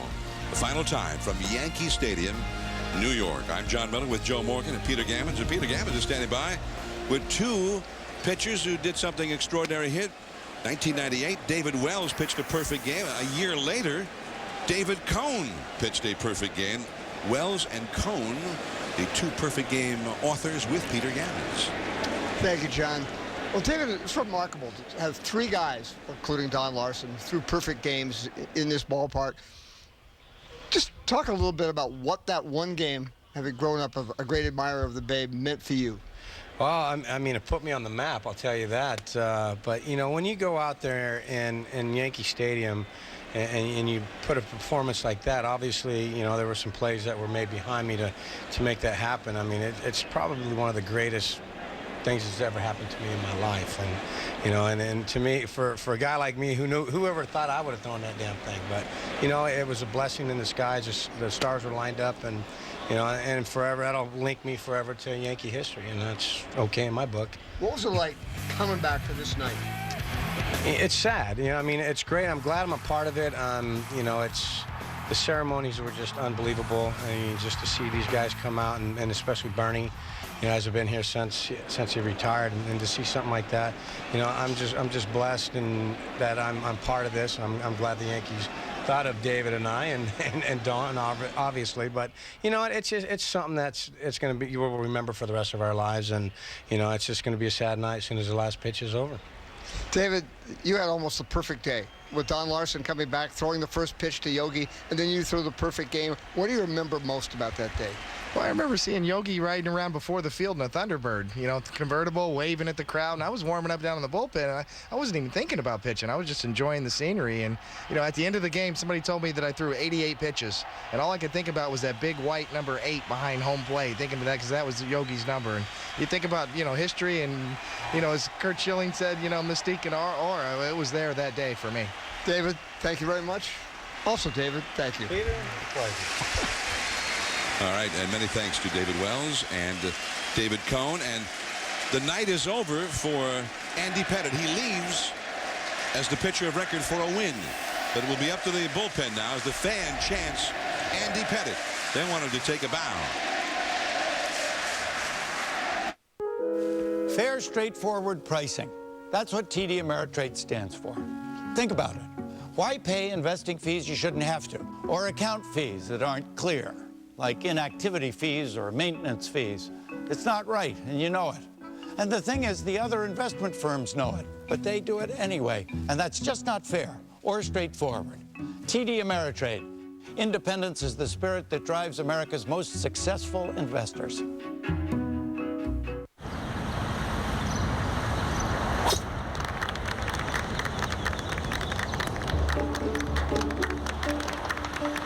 Thanks, guys. All right, I'll see you guys on 13. Greg, can we go now? We have a lot of stuff to get configured for you. Technology specialists, configuration services, and all the technology you need when you need it. CDW, official technology partner of the PGA Tour. Okay, Bob, same time tomorrow. Bye, Greg. Ouch. It happens to every guy. While you sleep, your skin dehydrates. Prepare to defeat dry skin with new Gillette Dry Skin Hydrator and Body Wash. It combines a deep cleaning body wash with 3 times the hydrators for a powerful defense against dry skin. You'll step out of the shower feeling like you can take on the world. New Gillette 2-in-1 Dry Skin Hydrator and Body Wash.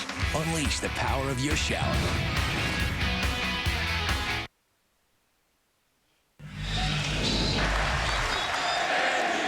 They had an Andy Pettit cheer going when he left the game.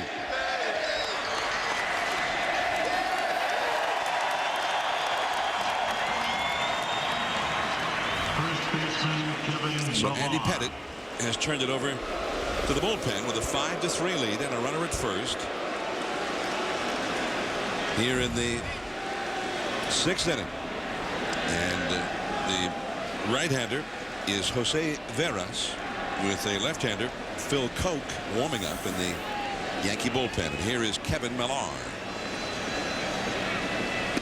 And a breaking ball is too low. I'm John Miller with Joe Morgan and Peter Gammons. And the great fans here at Yankee Stadium, Joe. You talked about that at the very beginning. And in many ways, although the Yankees have hit a couple of home runs, Andy Pettit leaves with the lead. They had the great ceremonies before the game, but in many ways, as they've done so many other times here, the fans have made this night, and many of them have been here since 1 o'clock in the afternoon when the gates first opened. I think that's why that I feel like the mystique of Yankee Stadium is going to transfer over to the new stadium, because the fans are going to make sure it does. These are unbelievable fans, and we've been here for the World Series when the stadium would be rocking and rolling, and they're just having a great time. And you're right, I think the Yankee fans, I won't say they're the best fans in the world because other teams will get mad, but they are some of the greatest fans in the world.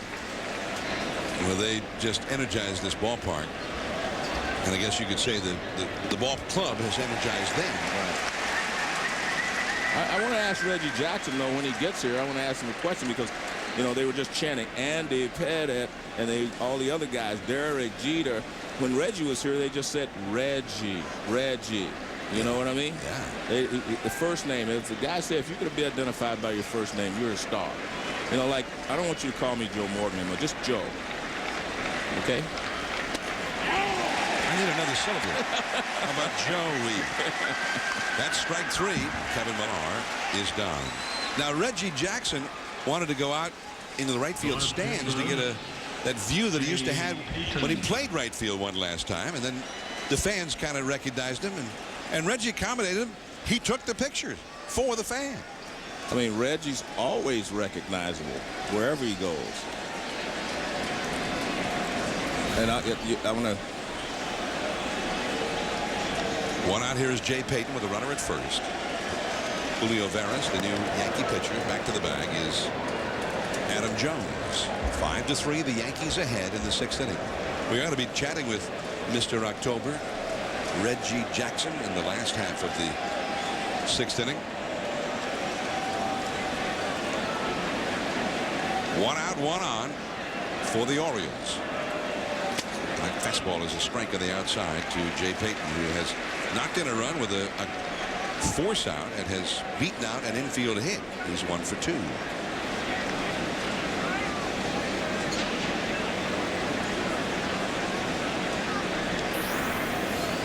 The middle infield, Jeter at second, Jeter at short, Cano at second. Double play that, pulled in a little bit from the outfield grass. And off the right field line into the crowd. And a souvenir. 0-2 the count. Veras throws hard. That one, 96, 97 miles an hour. John, let's take a look at this. We're talking about recognizing Reggie Jackson. Well, they did recognize Reggie, but I'm going to try to show you someone else is there with Reggie, and they didn't recognize him right there. You don't even know who that is. Well, who is it? Val Kilmer, the actor. Yeah, see, they didn't recognize him. You mean Batman? No, well, there's the runner going. The ball goes right by Molina, who had jumped up to get ready to make a throw, and the ball went right past him. And a steal for Adam Jones.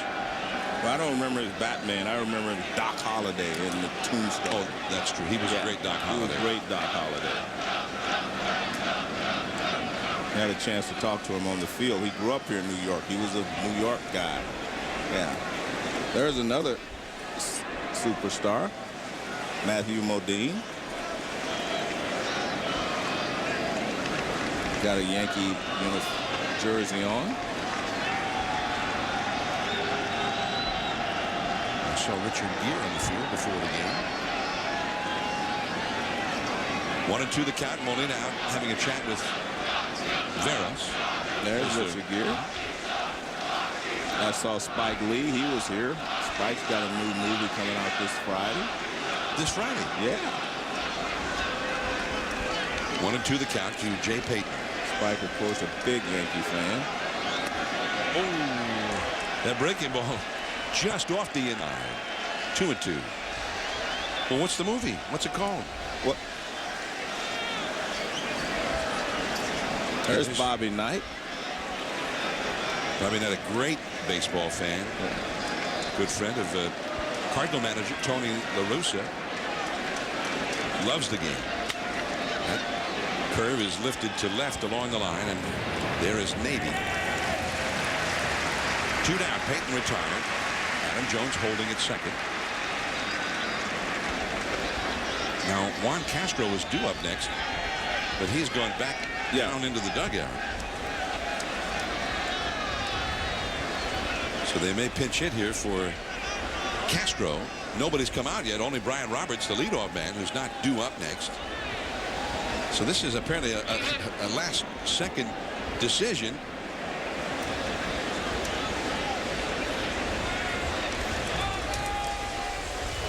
That is Oscar Salazar who comes out for the Orioles. Salazar has got some power. He's only had 59 big league at bats, and he got 5 home runs.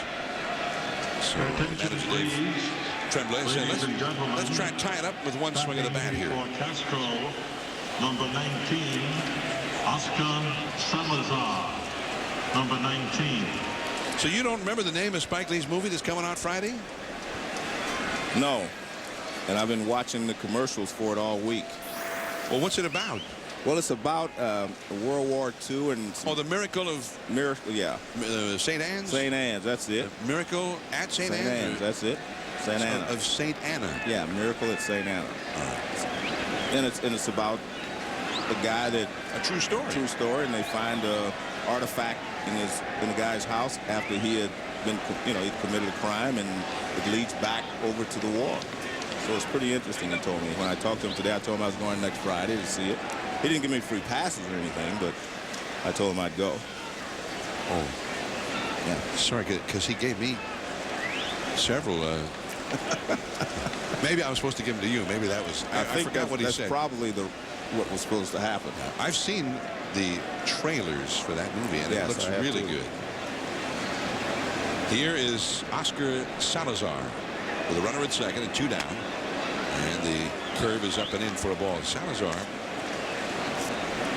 30 years old. He had a little bit of big league experience with the Tigers back in 2002, 21 at bats. He was out of professional baseball for a while. He'd been in a lot of different organizations. But 59 at bats, and he's got 5 home runs for the Orioles this year. The count goes to 2-0. So he's thrown him a couple of breaking balls, and he's fallen behind him, Joe. It looks like he might have to throw the pitch he's been trying to avoid throwing. What do you think? I think that's what gets a lot of pitchers in trouble. You're going to throw that breaking ball a couple. One of them's got to be a strike. Oscar Salazar is from Maracay, Venezuela. Possible tying run. We're in the 6th inning. It's 5-3 Yankees. Ooh. Well, one thing that Veras has going for him, even when the guy's looking fastball, doesn't mean they can actually hit it. That was 96 miles an hour, and it had a lot of movement running in on Salazar. He's got a great arm. In relief of Andy Pettitte. 58th appearance of the year for Veras. Off the outside. Now it's 3-1. Brian Roberts on deck. The Orioles, a pesky leadoff man, one of the top leadoff men in the game. Andy Pettitte finished for the night. 3-1 the count. On the outside corner at 96 miles an hour. 3-2. Man on deck, Roberts is not a real big home run hitter, 9 home runs, but he's got 51 doubles. It's interesting, John. Huff has 48, and Markakis has 47 doubles. 3-2 count. The curve, just off the inside. Well, after all of that, then he tried to fool him. I don't get it. You know, we were talking about this 51 doubles. There haven't been a team that had 3 players with over 50 doubles in a season. They're trying to be the first. Pinch runner goes over to first base. That is Brandon Fahey, and Girardi's bringing in Phil Koch, the left-hander. But Brian Roberts coming up. 2 men on, 2 men out in the 6th inning. We'll be back. I'm on this flight to Europe, and I'm working on my meeting slides, and I notice that my seat has this whole control panel that lets me get into this zen-like position. And I get the remote and find that documentary everybody got to see but me because, well, all I do is work. And then I hit a button, and my seat goes all the way flat. And there's a duvet. A duvet on a plane? I could so get used to this. The new international business class, only on American. We know why you fly. Great game, Gita. People like to talk about the game. They talk about this play and that play. Great game. Great game. And watch highlights in slow-mo, fast-mo, and every kind of mo there is. That's cool. But for me, the next game begins when the last one ends. G2 from Gatorade. You're always an athlete. Hydrate like one. G2, the low-calorie hydrator. Seems like you need to be a physics professor to choose the right TV. Luckily, I am one. Your choice is the brand behind the first LCD display in a calculator. The dreamers who evolved the LCD into a 3-inch TV. The designers who first hung an LCD TV on a wall. The pioneers who gave America full HD 1080p in an LCD TV. The creators of the world's largest LCD display. Or choose all of the above. Sharp. Change your TV, change your life. Sharp. Hey, Dale Earnhardt Jr. here. Test drive a pair of jeans from Wrangler Jeans Company, and you can win your own test drive around the track with me. Buckle up, because I'm driving. Go to Wrangler.com to enter today. Wrangler, real, comfortable jeans. I don't have to tell you what athlete's foot is like. It's annoying. And you just want it gone. So I get rid of it with Lotrimin Ultra. It's so powerful it kills all major types of athlete's foot fungus. Nothing cures better. Lotrimin Ultra, the killer cure. Yankee Stadium, New York. Opened in 1923. Tonight, the final game, September 2008. The aerial coverage, beautiful aerial views of the great ballpark, provided by Nikon at the heart of the image. Phil Koch, left-hander, comes in with 2 men on, 2 men out. A 2-run lead. Brian Roberts, a switch hitter, will bat right-handed. And he takes ball 1. Koch, in his 9th big league game, he's pitched 10 2/3 innings and only allowed 3 hits and 2 walks. But he falls behind here 2-0. And this is a big spot. And as Joe Girardi said earlier, it had the feel of a World Series. So Koch may have a few butterflies going right now, especially after those great pregame ceremonies. The count is 2-1. Pinch runner with Jones at second, and for Salazar, Brandon Fahey came in as a runner. He is the possible tying run.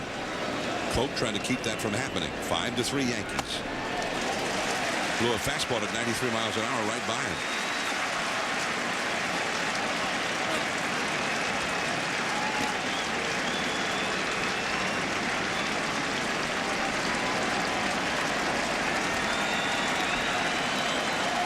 Koch is from Northern California, San Joaquin Delta College,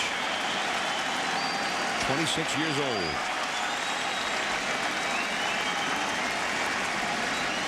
6 years in the Yankee organization. He struck him out. Blew a couple of fastballs right by him. 2 men stranded, 5-3 Yankees. Reggie Jackson will join us when we come back to Yankee Stadium. 2 weeks in Paris.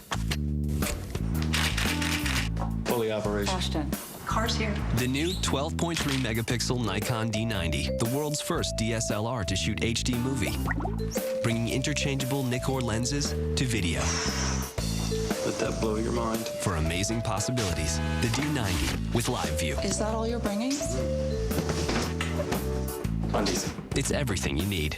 Also the new D700 with FX sensor. Has the world gone mad? Jeans that cost $100, $75, $50. Jeans should fit comfortably and look good. New Lee Relaxed Fit are the best fitting, most comfortable jeans, guaranteed. Relaxed price, relaxed fit. Lee, get what fits. I can't believe it. I'm fine. I'm finally. Oh, okay. All right. Excuse me. Give him some space. Thank you. Give him some room. Give him some room. Did anyone stay at a Holiday Inn Express last night? I'm a doctor. Did anyone stay? Stay smart. Stay at a Holiday Inn Express.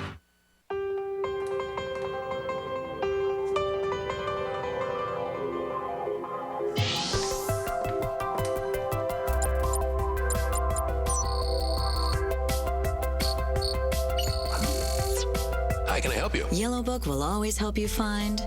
So, when are you marrying Mike? Tom. Oh. What you're really looking for. Say yellow to the future. Yellow Book.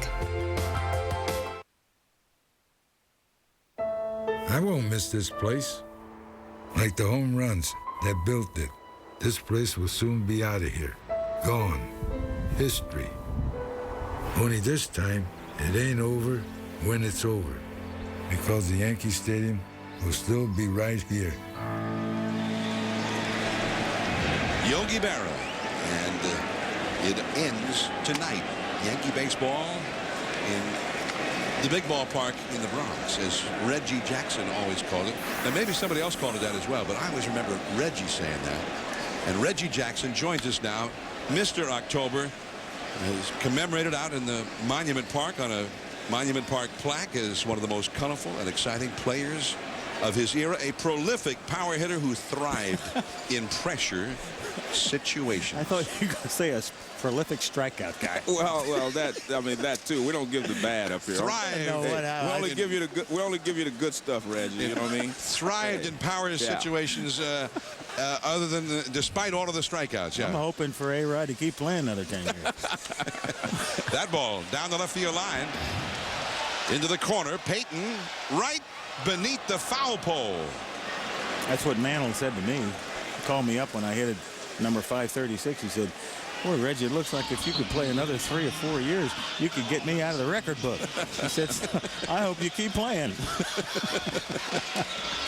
He gave me an award for hitting number 537, and all he talked about in Anaheim Stadium was my strikeouts. He never mentioned the fact that I hit more home runs than him. Yeah, well. 563 home runs to be exact. You know what's amazing, though, Reggie? You're remembered for the 3 home runs you hit in the World Series. In the World Series game? Yeah, game. But you did not get the name Mr. October just because of that. I mean, you had a lot of you had a lot of great Octobers, you know.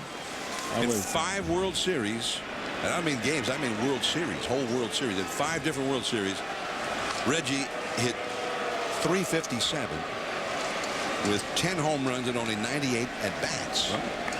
And his ops, you know, Peter gives us that you know, 900 or above is a real good player. 1,000 or above, you're a superstar. His ops, and this is in the World Series, his ops was 12-12. And if you don't believe that was great, just ask me. How good were you, Reggie? Oh, man, I was all of it in a bag of chips. Everything, the whole truckload, plus an extra sidecar. In that 77 World Series, because we read the plaque. 5 home runs, 8 RBIs. You hit 450. But the last 3 at-bats were in particularly exciting. 3 home runs on 3 pitches. Here's one of them. That was, what, Bert Hooton? Right. Elias Sosa, he ran in with a fastball, ran right in for throw that home run. And then Charlie Huff came in a little bit later. He threw a mattress ball, and I just laid on it. Hideki Matsui out into center field toward right center.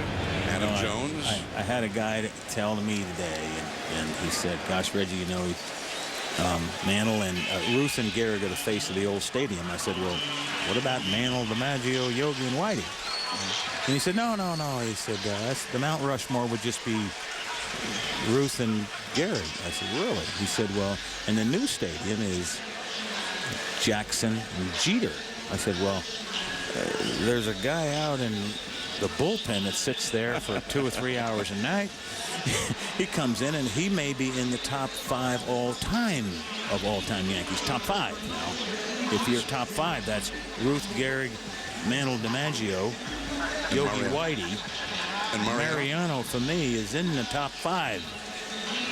Well, and, you know, they don't win all those World Series in the late 90s without Mariano Rivera. Which goes to say that, you know, when you're talking about Reggie and Derek, there's Tino and Paul O'Neill, and there's Scott Brocious, and there's Andy Pettit and David Cohn and those players. Well, I'm going to stop you there.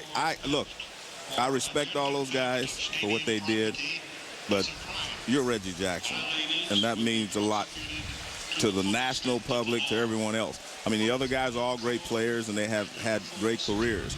But, I mean, you had 563 when 563 meant something. Right, you know what I mean? Right. So I can't put all those other guys in the same boat with you. Well, they may be trailing behind, you know, in the next boat, but not in the same boat. I appreciate it, Joe, very much, and I'll be the first one to say how great I was. but at the same time, you know, I think you can take players on the ball club. You want me to be quiet? No. Finish your comment. You can take players on and I analyze players like a guy like Scott Brocious, played third base during the great Yankee teams in the late 90s. Here was a guy who had good talent. Right. He was an outstanding defender. He was a great teammate and a great Yankee. Numbers, statistics don't make you a great player. There are players with certain types of character.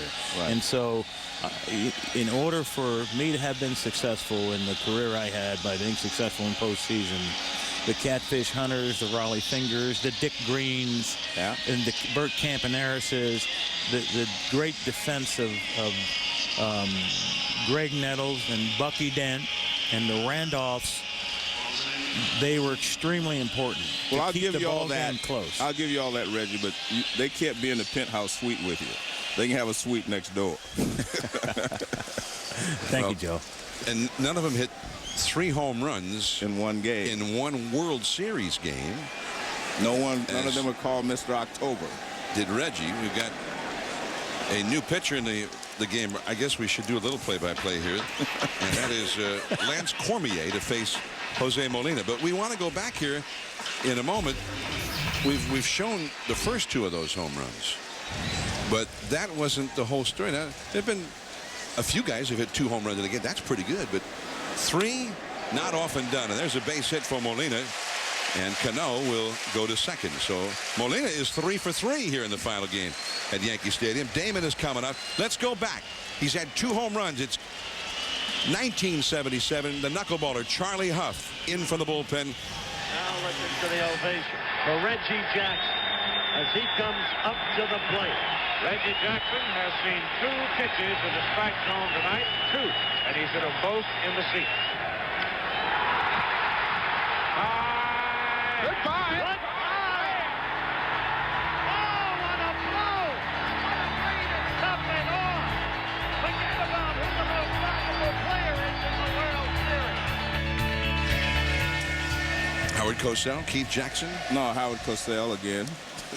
you know he was talking about. You know he was telling the truth. You know that now. Come on now. But you hit it out into the black seats. You know, to talk about the black seats there. Hey, I'll tell you another thing. You know how they say, and this isn't good for the little leaguers, okay? But you know how they say you can't go to home plate and try to hit a homer? Right. That's not true. But yesterday, I went out and I sat in the center field bleachers, and I tried to find that spot. So I looked a little close to it. And I sat out there yesterday and tried to find the spot and sat on that spot. And just kind of looked around the stadium, and I got tears in my eyes. And Joe Felino, the security that always goes with me when I go and interact with the fans, said, "What are you thinking?" And I said, "Gosh, I'm not sad. My tears aren't sad." And I started, getting tears in my eyes. I said, "Not really happy." I said, "I feel like I'm leaving a friend." I said, "But the nice thing about it is I came here on Tuesday, and I honestly felt like if I was in New York, that the people here, the city rallies around each other during times of difficulty, which we've all experienced. And I think the fact that we are all losing a friend, which is, this Yankee Stadium, that I feel like the people here and the fans here have kind of helped me get through it." Well, I mean, that's well said as usual, Reggie. I mean, I think this is a fabulous place, and it will be missed. I mean, there's no doubt about it. And there will never be another Yankee Stadium, never be another stadium like this. If I could say my only disappointment is that the boss is not with us here, tonight. I know he's in Florida listening, and I call him Dad once in a while, but he's not old enough to be my dad. Runners go, and ball 4 to Damon, and the bases are loaded. But I think I certainly miss him as part of the family here, and certainly what he's done for the franchise. It has been special ever since he's taken the franchise over, and it's always been, well, here's the man who doesn't need any introduction at all. The nice thing about it is George thought about the fans, he thought about the city, he thought about the brand, and he always put himself forth. I mean, he beat us all up. We all took bricks in the back of the head, if you will, and sticks and stones whenever he wanted to, but his focus was the city, the team, the fans, the brand, and so I had great admiration for that, and just I got to say that I'm appreciative that I was part of the franchise. As Joe DiMaggio said, I just want to take time to thank God that he made me a Yankee. Yeah. Well, now Derek Jeter at the plate, and this big crowd, which is almost just sort of an average crowd at Yankee Stadium these last 4 years, which I think is a testament to the Steinbrenner legacy. But Babe Ruth hit the first home run in 1923. This is the final game. So far, the most recent home run hit was by Jose Molina. Oh, it would be really cool if this guy here, with the bases loaded, capped things off with something special. And we all know that it's his nature. It's what makes Derek Jeter special to do something special. Curveball in the dirt, and it is a 2-ball and 1-strike count. He's facing Lance Cormier with the bases loaded. He's hit 1 grand slam in his career, but as his mom and dad look on from the stands, they were down on the field, and he was presented with the crystal bat before the game, commemorating the fact that he has hit more base hits than any player who ever played at Yankee Stadium, beating Lou Gehrig's record. What do you think? Was he going for it right there? Well, I hope so. Well, I think that just shows right there. That swing, John, shows that he's hurting a little bit, from being hit yesterday.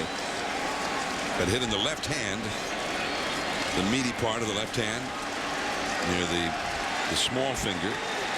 He got hit in May, and it bothered him for the next 40 or 50 games, and he never squawked a peep about it. 2-2. Strike 3 called, and Jeter begs to differ with Angel Hernandez. Bases left loaded. It is 5-3 as we head to the 7th inning from Yankee Stadium. Reggie Jackson is with us. We'll be back. And we're back with the all-new Volkswagen Tiguan. And you brought the clip. Let's roll it.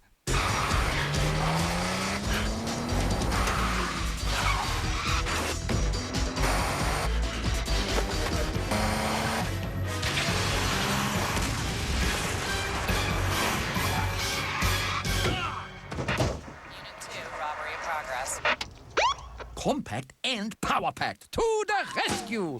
Bravo. I'm two things in one. I'm a man and a pretty smart shopper. So I love that Old Spice has created Double Impact. Moisturizer and body wash striped together in one awesome product. Thanks, Old Spice. Did you know 1 in 3 men will face prostate issues? 1 in 3, really? That's why 1 A Day Men's is a complete multivitamin with selenium, which emerging research suggests can help prostate health. 1 A Day Men's. All around the world, men with erectile dysfunction have taken 36-hour Cialis. Today, men can also be ready with another dosing option, Cialis for daily use, a clinically proven low-dose tablet you take every day, so you can be ready anytime the moment is right. Tell your doctor about your medical condition and all medications and ask if you're healthy enough for sexual activity. Don't take Cialis if you take nitrates for chest pain, as this may cause an unsafe drop in blood pressure.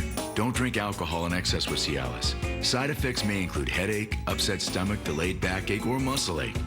To avoid long-term injury, seek immediate medical help for an erection lasting more than 4 hours. If you have any sudden decrease or loss in hearing or vision, stop taking Cialis and call your doctor right away. 36-hour Cialis or Cialis for daily use. Ask your doctor if a Cialis option is right for you. So when the moment is right, you can be ready.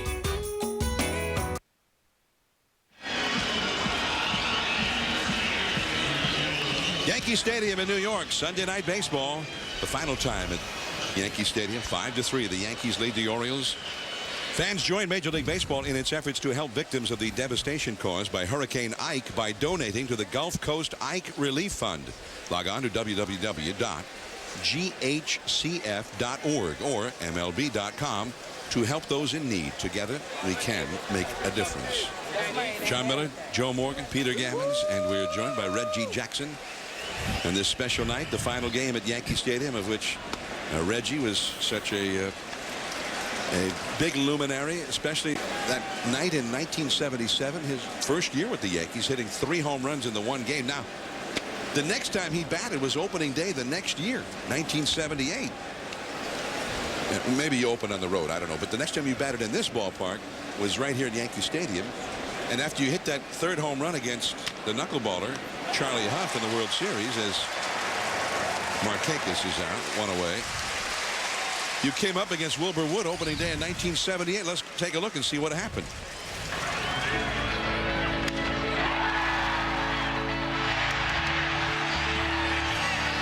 Joe, I homered the first time up.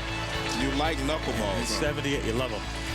Now they started showering the field with your candy bar. I thought Reggie they didn't bar. like it. I was so embarrassed. I was afraid that they didn't like the candy bar, but they were throwing it out there, I guess, in New York style, you know. Well, they were littering the field with Reggie bars, and look what happened. Bob Shepard had to come on and make an announcement. Ladies and gentlemen. We're going to listen to it, but right now we have a pitching change. And Jabba Chamberlain is coming in here in the 7th inning. 5-3, the Yankees ahead, and we'll be back. People come to E-Trade to trade stocks. But they can also trade stocks in 6 global markets, even China. They can earn yields that are way higher than the national average. Transfer funds in and out with a click. Trade stocks with E-Trade Mobile Pro on their BlackBerry smartphones and have all their accounts conveniently linked all on one page. No wonder there's 1,000 new accounts a day at E-Trade.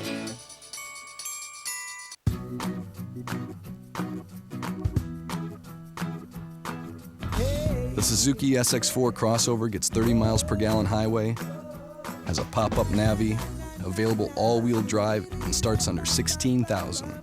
So just because there's a gas crisis doesn't mean there has to be a fun crisis. The Suzuki SX4. Live large, drive small. Suzuki. Seconds before an accident, the newly redesigned M-Class senses the collision and closes windows in preparation. Dual-stage airbags then deploy on impact, while the advanced crumple zone and cabin design absorb and deflect energy around the passengers. Safety innovations we're proud of at Mercedes-Benz, and ones we hope you never get to see. See your authorized Mercedes-Benz dealer for a special lease offer through Mercedes-Benz Financial.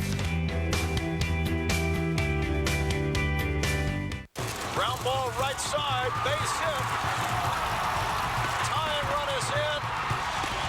2 down, bottom of the ninth. Driving out the air, deep left field. Cubs win, a game-winning 2-run homer. Cubs win again. You know that place where the love of the game is the real souvenir? I'm there. State Farm, proud sponsor of Major League Moments everywhere. There is Jabba Chamberlain, number 62, in from the Yankee bullpen.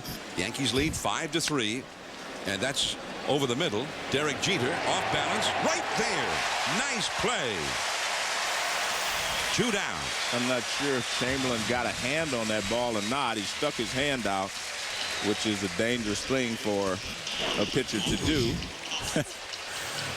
Well, let's take a look, see if the ball changes.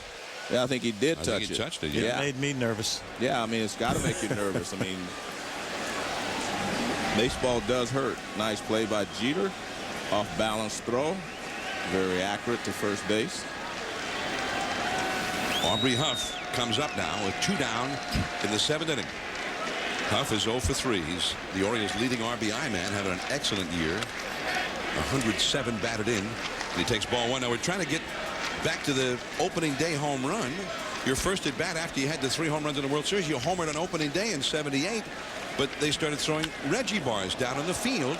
And Bob Shepard, the legendary voice of Yankee Stadium, came on and made an announcement to the fans.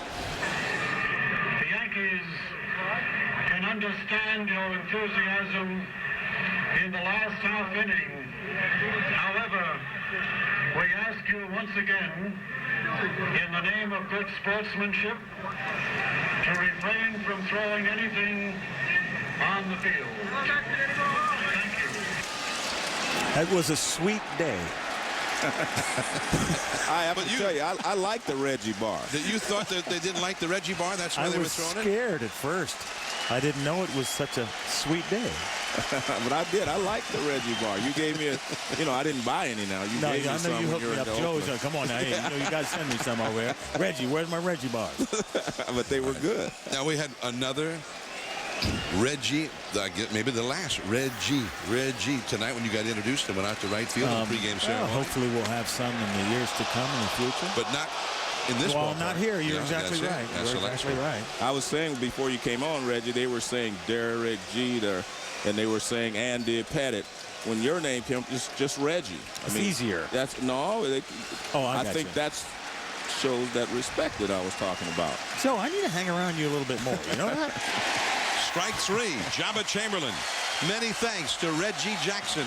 Mr. October, the final game at Yankee Stadium. Reggie, many thanks for coming on. Thanks for having me. It's always enjoyable. I love being around you guys. 563 home runs. Ooh. 3-1 game in the World Series. And now we're going to stay here at Yankee Stadium. And a man who is a remarkable man, the famed Irish tenor, Ronan Tynan, is going to lead the crowd in singing God Bless America. And let's go down now. Will you please rise? Please direct your attention now to the microphone behind home plate and welcome Decca Universal Classics recording artist Ronan Tynan. In honor of the servicemen and women stationed around the globe, Dr. Tynan will now sing God Bless America. While the storm clouds gather far across the sea, let us swear allegiance to a land that's free.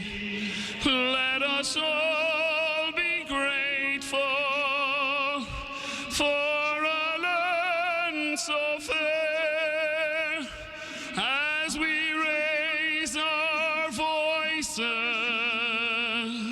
in a solemn prayer.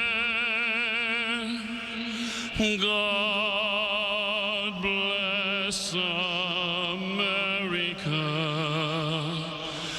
land that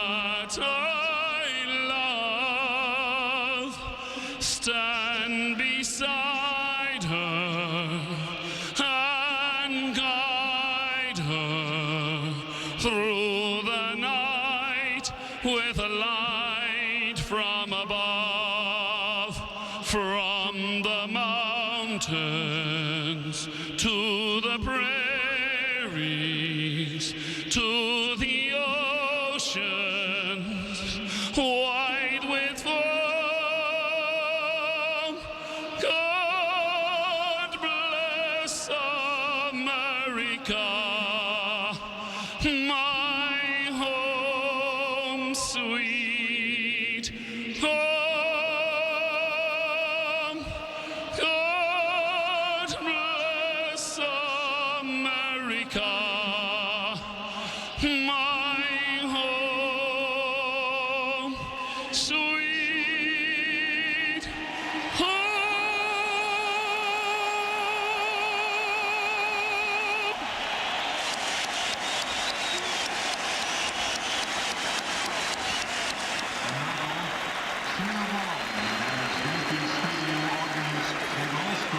For great college football from across the country, you need ESPN Game Plan from DirecTV.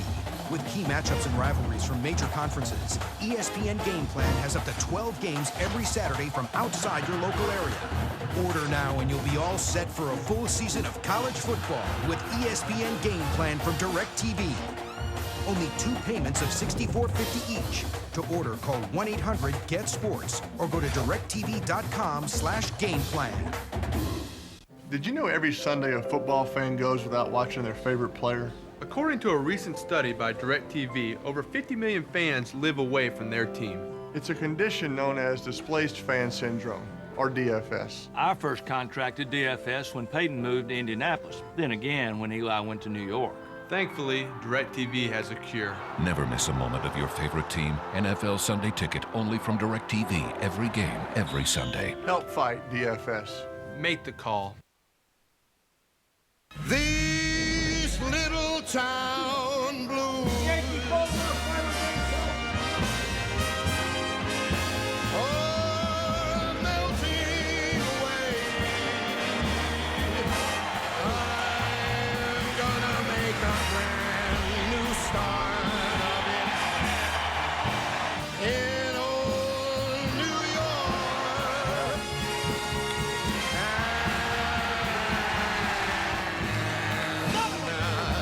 If I can make it there, I'm gonna make it anywhere. It's up to you, New York, New York, New York.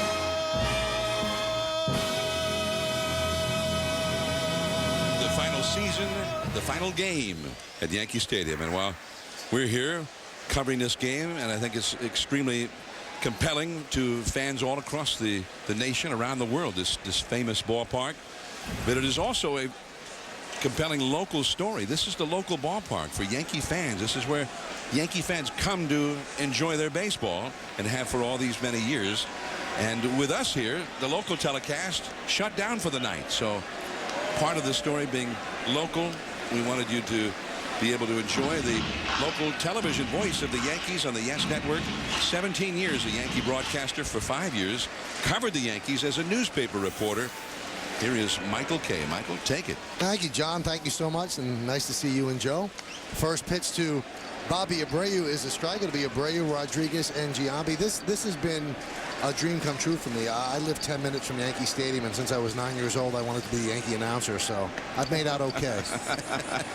Very lucky. We've all made out yes. okay. Well, it's like Whitey Ford. He wanted to play for the Yankees. You wanted to announce for the Yankees. You know, Joe, I knew right away I was awful. I couldn't play, so I had to take another route to get here.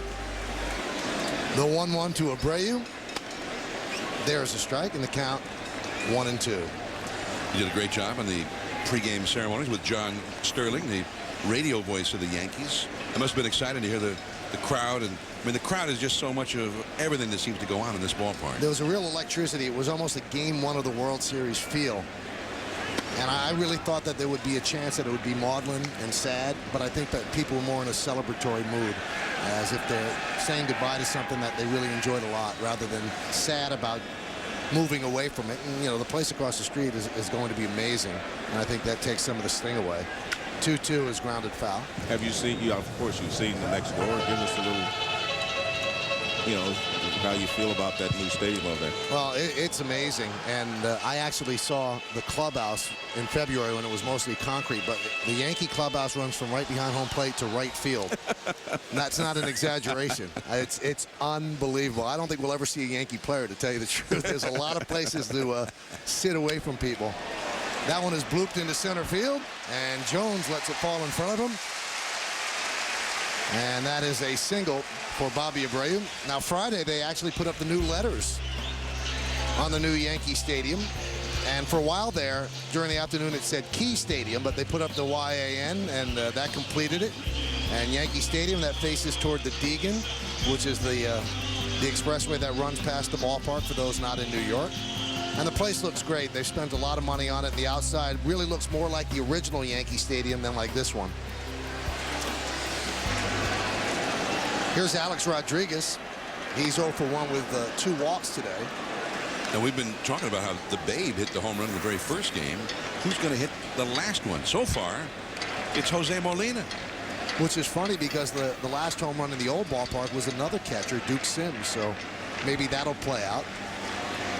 The 0-1 runner goes. There's a strike throw to second, not in time. A stolen base for Abreu.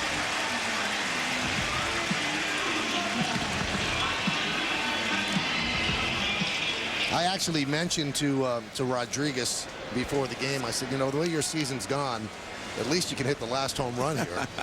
And he said, you know what? I like my chances. So far he's 0 for 1, as I mentioned, with 2 walks. But the 2 walks, the Waters was pitching around him, it seemed like. He has not been swinging the bat well. Yesterday he had his best swings that he's had in about 2 weeks. He was lunging out in front of everything. You could see that he was guessing up there. And he's had the type of season, you look at his numbers, 303, 35, and 101. Now that's pretty good. But he really has not hit in the clutch at all this year. And when you compare it to last year, which was one of the best seasons in the history of this organization, it kind of dims in comparison. Well, numbers can be very deceiving, as we all know, that have been around this game for a long time. It was really the best year maybe in history by a right-handed home run hitter in this park. Amazing, amazing season. And big hits as well. The 0-2 is outside at 1 and 2. And one thing I found, Michael, over the years of playing, guys will do that. Sluggers. They'll have a good year, you know, get clutch hits one year, next year they will not. Then they'll go back, next year they will. That one is driven out to right center field. Adam Jones on the run. He's there and he'll put it away. Tagging is Bobby Abreu. He heads toward third to throw to the outfield side, so Abreu moves 90 feet away from the score. You know, I played with some of the greatest hitters in the history of the game. You know, Johnny Bench, George Foster, Tony Perez, and that would happen sometimes. You'd have years where, you know, they'd still have the numbers, but they weren't in those key situations. Next year, they'd have the numbers in the key situation. I mean, I think that's something that happens in this game. I don't think you can do it year in and year out. I mean, as good as Derek Jeter's been in the World Series and stuff, you know, he struggled last year in the postseason. So, I mean, it just happens. And with Alex, the interesting thing, and it goes right along with what you're saying, Joe, MVP in 03, 05, Right. 07. Exactly. And the even numbers haven't been too good for him. Right. Looks like we're going to have a pitching change here. Walker, the left-hander, has been summoned by Dave Tremblay, the manager. Runner at third. 1 out. Jason Giambi coming up. The Yankees are leading 5-3 with Michael Kay, the TV voice of the Yankees.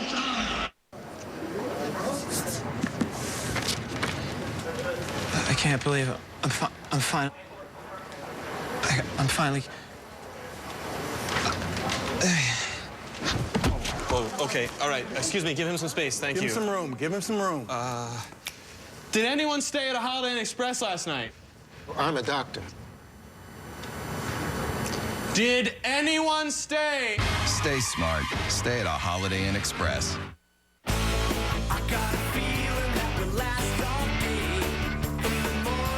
Gillette, the people who know men best.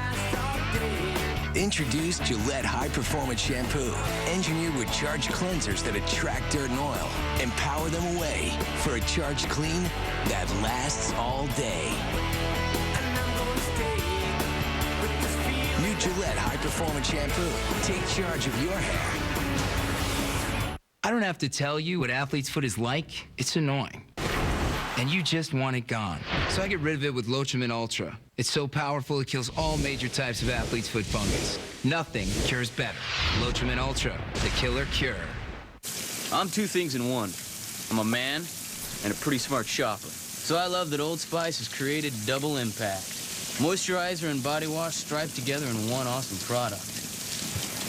Thanks, Old Spice.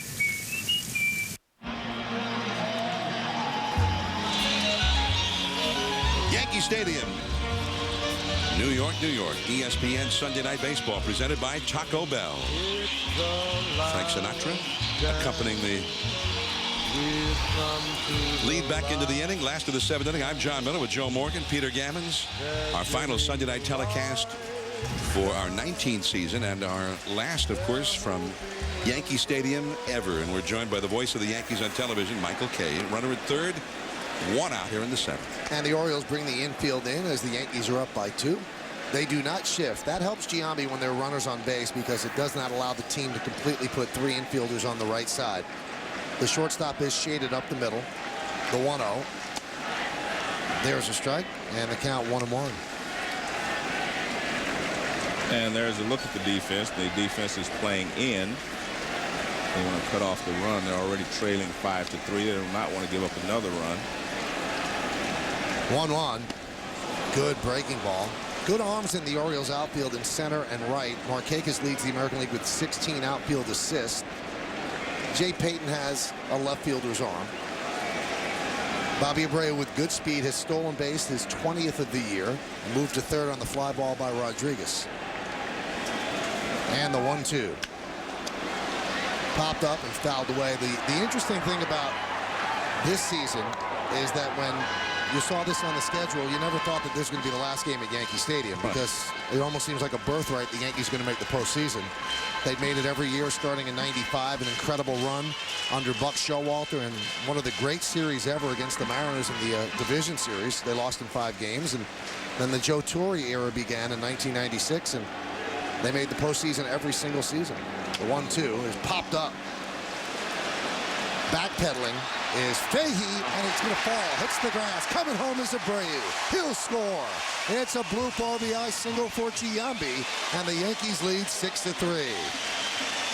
Well, lack of communication there between shortstop and the third baseman. Either one of them could have caught it. I think it's the shortstop's ball because he has a better angle. See, Mora is going straight back. But you could see that he shied away, and so did the shortstop, and it drops in for a base hit. So the shortstop was in position to make the play. He was facing home plate a little bit. Well, Giambi is going to be taken out of the game for a pinch runner. He gets congratulations. And Dave Tremblay is going to mix and match, so he's going to get a bullpen again. And Brett Gardner is going to pinch run at first base for Jason Giambi. Well, Joe Girardi said he's going to play this like the 7th game of the World Series. I guess the memo went over to the Orioles side as well. Marky Cherry will come on. It'll be Cherry against Xavier Nady. Yankees are leading 6-3. You're watching ESPN Sunday Night Baseball.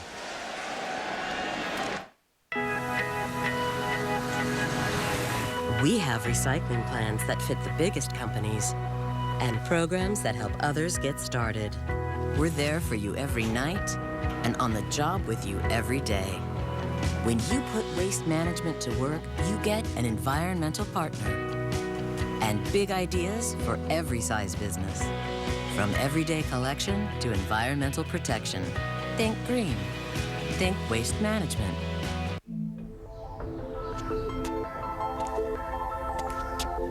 Bullies.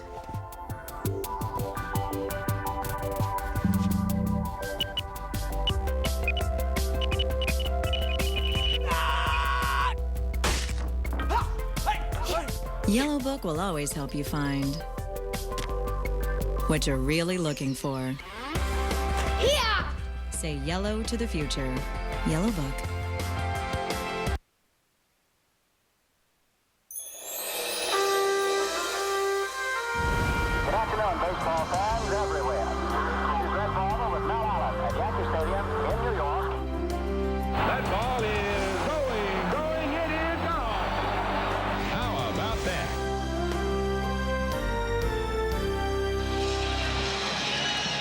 Red Barber and Mel Allen, two of the all-time great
We were using it for research.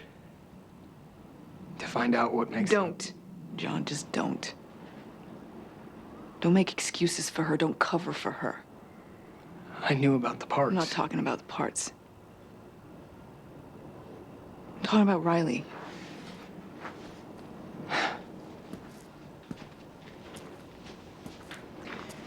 Well, there's nothing to talk about, is there? Because Riley's dead. How do you think that happened?